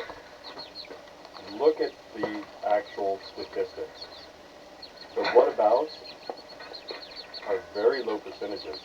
And of those percentages, women are just as vile and evil when it comes to ending and abusing children as the men they claim are, justified in this abuse towards them. In fact, I get into online disputes, if you want to call it that, because there's no sense in arguing with anybody online because they're entrenched, in their ideology. I get into these, and I use it more as a billboard opportunity of stating, that if you're rallying to champion, one group over another, you're the problem, because equality represents equality. Is everybody truly equal? No. Some people have better abilities, they're more intelligent, more athletic. But does that make anybody any less valuable? No, because that person that's in a wheelchair has a different perspective as to what it is that takes to function in society and may have a wealth of knowledge to help design a better, streamlined system. Or they may create amazing art. And those are just two examples. It's not limited to that. That is what, everybody has equality to be who it is they are. To deny them their family, to deny them their ability to parent their own children, all because of a paranoia, a sexist paranoia, is bigotry. So if you're out there championing, oh, Title IX, my girl's spaz ball, you're a groomer. You're a pedo groomer who's focused on little girls, and you need to step back and really ask yourself, how come you're focused on little girls so much? I mean, it's obvious. You're a groomer. Because if you're not doing the same thing for the boys that have been abused for over a decade because of Title IX, being kicked out of school wrongfully, false allegations, and so forth, if you're not advocating for a decimation of Title IX and a reckoning, a call to justice for those who have abused them, you're grooming these underage girls. End of story. It's either equality for all or equality for none. You know, that's all there is to it. You can't have equality for one group. That's not equality. That is not justice either. And I get it if you're late to the party and not familiar. So I will tell you the best way to find it is to type in Helen Smith, PhD, Men on Strike, and then type in Title IX, Dear Colleague Letter, Department of Education, 2012, and do the reading on that, and become educated, and start calling for justice across the board. Because you can't tell me that a fake gold medal is more important than an education. But my girl, my 14-year-old girl that's being groomed for child bride sacrificing didn't get her fake gold medal. That's more important than little Johnny being kicked out of school and not being able to graduate and get into, Stanford or West Point. No. Little Johnny being denied his education is more dangerous to society, more of an affront to society, because little Johnny actually has the mental ability, most likely a higher degree because of the range of IQs, that men have, that boys have, has a greater chance of being that genius than the woman, than the girl. Girls cluster around a certain point, around 105 IQ, whereas boys are anywhere from the village idiot to top-tier genius. So denying that boy the ability to attend school is a far greater crime than your girl that you're grooming to be your child bride or sacrifice or whatever it is you freaks do. This denial of being denied an education is far more of a crime than her getting a fake gold medal at, softball or whatever spazball event you're all up in arms about. So recognize that it took the entirety of the corporate media, the feminist communist ideology movement, the education, establishment, federal government, the state government, your local jurisdictions such as counties and cities, the municipal. It took all of those coordinated efforts, the police department, the sheriff's office, the courts. It took all of those to beat you down. So, a couple days after Father's Day, keep your head up. Keep your head on a swivel. Keep your eyes open. Recognize things. Take note of them. And recognize that it took that monumental effort to try to silence you. And now, you don't have to be silenced any longer. Fathers are not optional. They're not replaceable. And they most certainly are not disposable. They are necessary. Necessary to children, necessary to society.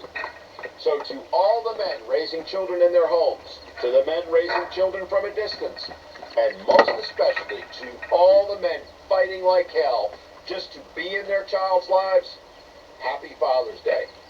Don't ever forget, you are needed, you are loved, and you are never alone.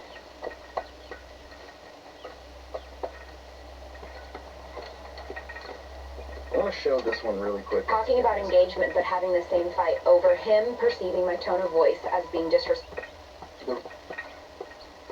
I only get an allotted number of chances before we break up and are incompatible for marriage. Run.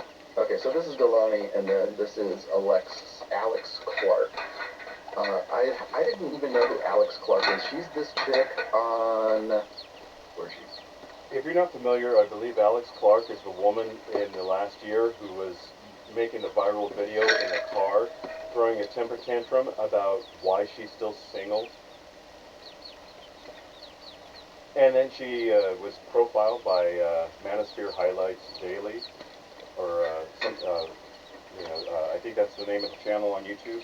But it turns out that she has these outrageous, crazy, bigoted standards for any kind of relationship to even be considered.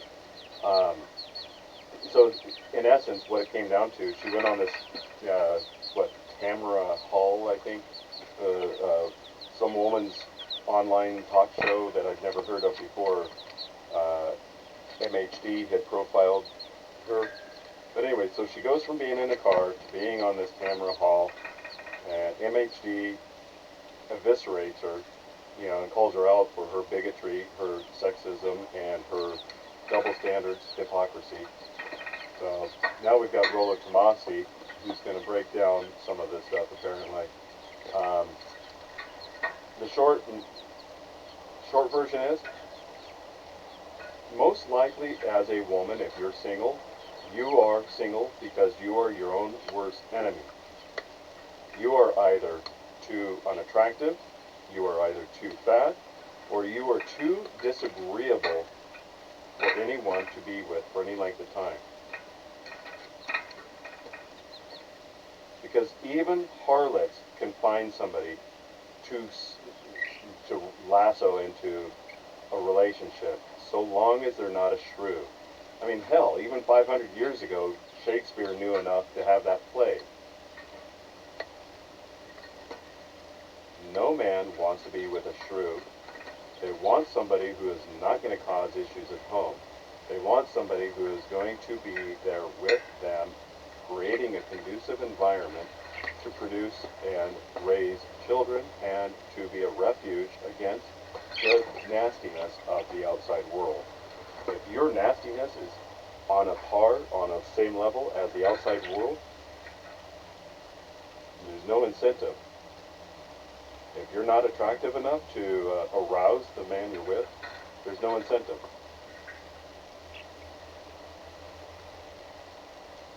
But what about men? I don't care.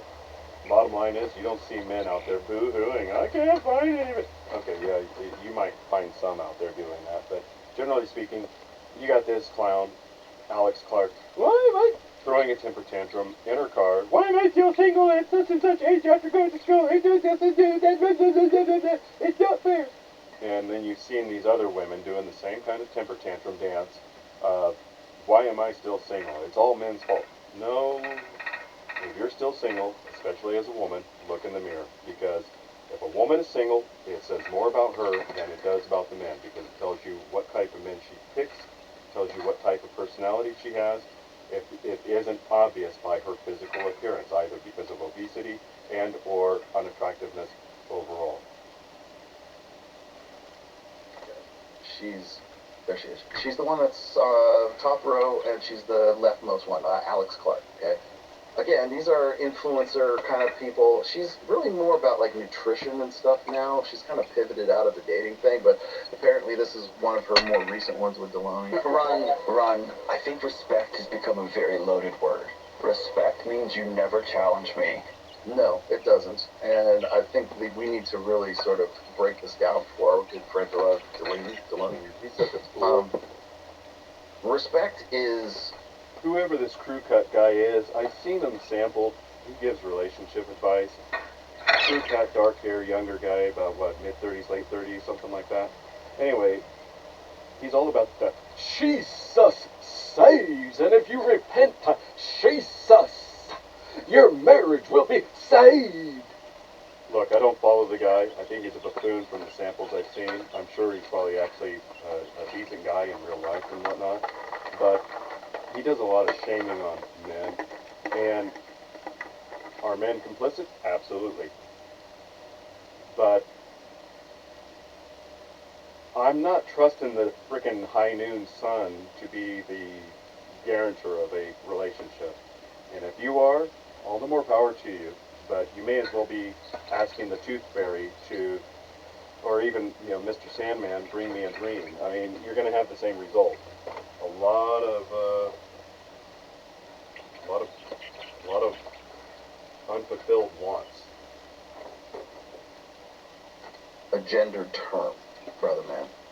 So if you go and you look up the term, if you look up the word respect in the dictionary, you will find two definitions. Literally, you'll find two definitions. One of them is the male definition, the other is the female definition. The male definition is merit-based. What have you done that makes you respectable? Why should I respect you? What have you done? What have you achieved in your life? It's not a judgment call per se. I mean, it is, but men base and organize societies based on hierarchies. How is that hierarchy established? Respect. It's if you're private first class, you got one level of respect. If you're the sergeant, you got another level of respect. If you're a lieutenant and on up the chain of command, all the way up to general, admiral, whatever, brigadier general, whatever it is, all the way up there, that is by delineation, by order of respect. Okay, so the guy who's got more responsibilities, the guy who's the 5-star general, is a little bit more respectable than the 3-star general. This is one of my pet peeves, aside from the word, phrase pet peeve, is you can always identify somebody who has been active duty military and who hasn't, in their inability to differentiate between a commissioned officer, non-commissioned officer, an enlisted man, the designation of the rank progression, because I don't know about any of you, but that was one of the first things they hammered into us was who you're allowed to salute, or who you're required to salute, and who you're not. And the admonishment of don't call me sir, I work for a living, and knowing who it is that wasn't just your chain of command, but the progression of the ranks. In the Air Force, it was Airman Basic, Airman First Class, Senior Airman. They had done away with buck sergeants at that point in time, and then Staff Sergeant, Tech Sergeant, Master Sergeant, and then around the time I was there, they changed the chevrons so that the Master Sergeant got the first tier upper chevron, Master Sergeant second tier upper chevron, and then Chief Master Sergeant had the 3 tiers on the top. And then, the Navy has their odd ranking, with, I'm not even trying to pretend I know anything about their rank structure, but with the Air Force, of course, there's butter bars, which is your second lieutenant, first lieutenant, which is the silver, captain, major, lieutenant colonel, colonel, and then brigadier general all the way, up from there. And then with the Navy, they do theirs differently. It's an ensign, lieutenant junior grade, lieutenant, lieutenant commander, commander, captain. They used to have commodore, and then they phased that out and became admiral. So, anyway, triviality, because it doesn't always have to be about dropping vices, gaining new skills, and, the gynocastocracy of rankings, can be trivial too. Right. Whether that's the case or it isn't, it's still the office of what it's still the uniform that he's wearing right there, okay? So, men tend to organize society based on hierarchies. You'll see it in the workplace. There's the COO, the CEO, the CFO, and on down to the janitor. Right? Same thing works for competitive team sports, right? There's a team captain. Mark Stone, team captain for the Vegas Golden Knights. So there's always this kind of this hierarchy. Now, is it based on can it be based on performance? Of course it can. But that performance is also relative to what you are capable of performing, right? It's what makes you respectable. It's merit-based respect. Then there's the female version, which is everybody deserves respect, and it's really what he's talking about right here. well, there's this confusion. We need to break down respect. Yeah, we do, because you don't understand it, Deloney. Whatever his name. Mike, what is his name? Mark Deloney? John or something. Mike Maloney. Who knows? He He's a doesn't get it. He has his, like, I can freak. tell you by talking to a guy, and we bring up the topic of respect, and And just as a, as a side note, addendum, you can have whatever religious faith you want to profess. That's on you. And I'm not stating I know all the answers. I have far from it. I just look at it all as captured institutions. There is a coordinated effort in order to subvert one's ability to critically think for themselves and outsource that thinking to another organization, whether it's the military, whether it's a religious institution, whether it's an education indoctrination, whether it's the government. It doesn't matter. There is an effort, and you see it with the artificial intelligence, with your ChatGPTs, your Geminis, your Groks, your Brave AI. It doesn't matter. If you're using it to do your thinking for you, you're abrogating that responsibility to another entity, which is not going to help you develop critical thinking skills. As with anything, the more you do it for yourself, the more you're going to be capable of doing it. Lifting weights, the more weights you lift, the heavier you're going to be capable of carrying. The more thinking and research and critical development you do, the more you're going to be able to recognize patterns and opportunities to subvert you. Religion is probably the oldest social engineering construct that humans have ever developed. That's okay. I'll just put it over to my designated deity of choice. They will take responsibility. That's called abrogating a responsibility. It is laziness. Take control of your life. Read a book. someone, if that guy starts to lean over towards the female, like, egalitarian, common courtesy definition of everybody's deserving of respect, it's participation trophy bullshit, right? I can tell you that that guy's mental point of origin is women. It's what are women going to think if I don't tow the line here, if I don't carry this water? In some cases, they don't even know that they're carrying the water. It's just second nature to them. What other definition of respect is there? Oh, I don't know, the merit-based one that men have been using since we were throwing spears at each other and smacking us with... When people describe smashing the patriarchy, that is what they're talking about. It has nothing to do with the patrilineal hierarchy. It has to do with smashing merit. That's it. That is, no matter, and I'm surprised nobody else has ever really said this that I'm aware of. Maybe somebody has, and let me know if they have. Bottom line, when you hear over the last 5 to 10 years of, we must smash the patriarchy, what they're saying is we need to remove meritocracy from the system because it is blocking us from our end goal. That is what the Me Too movement was all about. It had nothing to do with holding people accountable. I mean, maybe it was, but if you look at the woman who originated it, she was butterface. You can't tell me she wasn't a butterface. If you tell me, oh, you're part of the problem, if you can't recognize that there is no way any man was ever doing anything, well, maybe somebody did, because they were desperate. I've known horn dogs, and I call them out on it. I make fun of them. But bottom line is, the woman that originated the Me Too thing 20 years ago, she's a butterface. If she happens to hear this, look, I'm not judging you as a individual. I'm just saying flat out, you're not attractive. And I doubt any man did anything.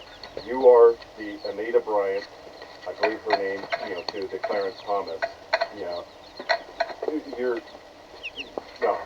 Nobody I doubt very much anybody ever did anything, and if they did, it's because you created it in your head. You have to actually have evidence for me to believe otherwise. But that was the whole motivation behind Me Too. That is the whole motivation behind Smash the Patriarchy. It has nothing to do with actually making it an even playing field. It has everything to do with removing merit from the equation. Like clubs? Yeah, like though that kind of respect. Like I can kill you respect, right? Potential for violence respect. And so like when I see stuff like this, it's like the guy simply has only ever been taught the female definition of respect, which is everybody's deserving respect. You merit respect. You do things that make you respectable by order of degree. So there's certain ways that you can say, well, we should all respect the working man. Yeah, we should. But we should also respect that guy by what the guy does and how he goes after it every day. All right? So keep that in mind, and let me add her back. You never call me out. You never point out anything. You do what I say. And that's not respect. That's manipulation. This guy said... Okay, so that's not respect. Yeah, because you don't know what the fuck you're talking about. What is respect? The thing is like, we always know what it's not. That's not respect, that's manipulation. What the fuck is respect then, Deloney? Please, tell me. I love it when people go, well, we need to fundamentally change it. I was watching The View, and Joy Behar, I think I might have the clip. Joy Behar was talking about, we don't need to spend this money on outreach to young men to bring them back to the Democratic fold. We need to take that money and use it wisely by teaching them not to be sexist. Well, yeah, that ought to reach out to them, Joy. Good job. You keep that up, please. Keep going. Keep doing what you're doing, Joy. The thing is that it's a demonstration. It's an indictment of a mindset. Oh, well, they're all flawed. Remember what I said? To be more human is to be female. That's really what Deloney's got here going on here, and that's really what the rest of these people have going here. To be female is to be fully human. To be male is to be subhuman. To be less than human. And so if we could just get guys to cuddle with each other and express themselves more emotionally like our female dating coach in the beginning, like if we could just get guys to sort of, get together and get under nice warm blankies together and talk about our fifis, right? Then you would be a human. Then you would cry at the end of Titanic, and you would no longer be a stunted emotional. You're emotionally unavailable. Why? You didn't cry at the end when Rose dropped the heart of the $250 million heart of the sea down to the bottom of the ocean for some dude that banged her once, 100 years ago. So I'm aware of the meme. Rose is the true villain of that story. She's the true villain. I'd rather be his whore than your wife. Jesus Christ, man. Like, when you go and you look, remember movies movies and sitcoms and series and things like back in the 90s, which is 97, back in the 90s, if you went back with a red pill lens, you would, oh my God, bitch. Who do you think you're talking to? But that was all about empowerment, man. It was all I'll quote Turd Flinging Monkey here. Female empowerment is the #1 most debilitating, I'm paraphrasing, debilitating social ill of 20th and 21st century. It really is. And I've never been resistant to that message, but I've never really just sort of banged a gong about it. I'm banging a gong about it. Anyways, I wanted to also, I think I made this point already. So there's a lot of, I know Andrew Wilson has talked about this recently, about how traditional feminists or quote unquote, trad moms or whatever we're calling these girls today, whatever their designation is. Oh, by the way, Tulsi Gabbard is the keynote speaker. Did you know Tulsi Gabbard, where was it? Is that it? Yeah. You do know Tulsi Gabbard is a Krishna, right? Not a born-again Christian. She's a Krishna. Hare Krishna, Hare Krishna. Yeah. You know how I know that? Because she was a Krishna. Back when I was writing my 4th fucking book, A Religion, and I was going over Eastern religions, and she was making, it was like 2020, right? So, like, we were just becoming aware of who Tulsi Gabbard was. And I guess there was, like, a Krishna holiday or something like that. And she's like, you know, namaste, you know, happy and joyous Shpagashki day, or whatever the fuck, Paroshki day. I don't know what the fuck it was, right? It was some holy day for the Christians, or Krishnas. And I had to look this up. I was like, what the fuck?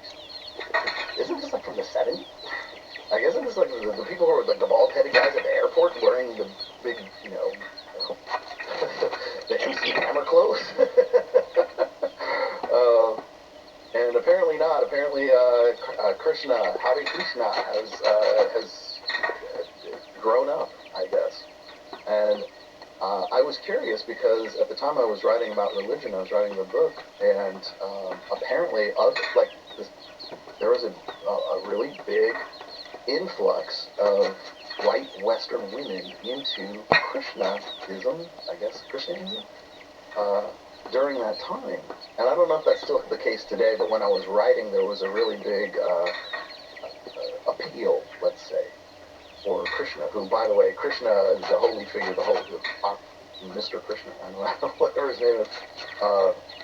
That dude fucked, man. I had to look it up, and I was like, what's this based on? Oh, well, why would women be drawn to Krishna? And, well, apparently he's got like 10,000 wives, and you can be one of them too, if you'd like to be. But I don't want to shit on anybody's religion because I don't know enough about it, but she's a Krishna. I wonder if Charlie Kirk knows that she's a Krishna. Has she converted to something else recently that I'm not aware of? Like, somebody put that as a suit. If you know that she's not a Krishna anymore, and maybe she had a Andrew Tate come to Muhammad moment, I would like to know. So I'm just as out of the loop as you guys are.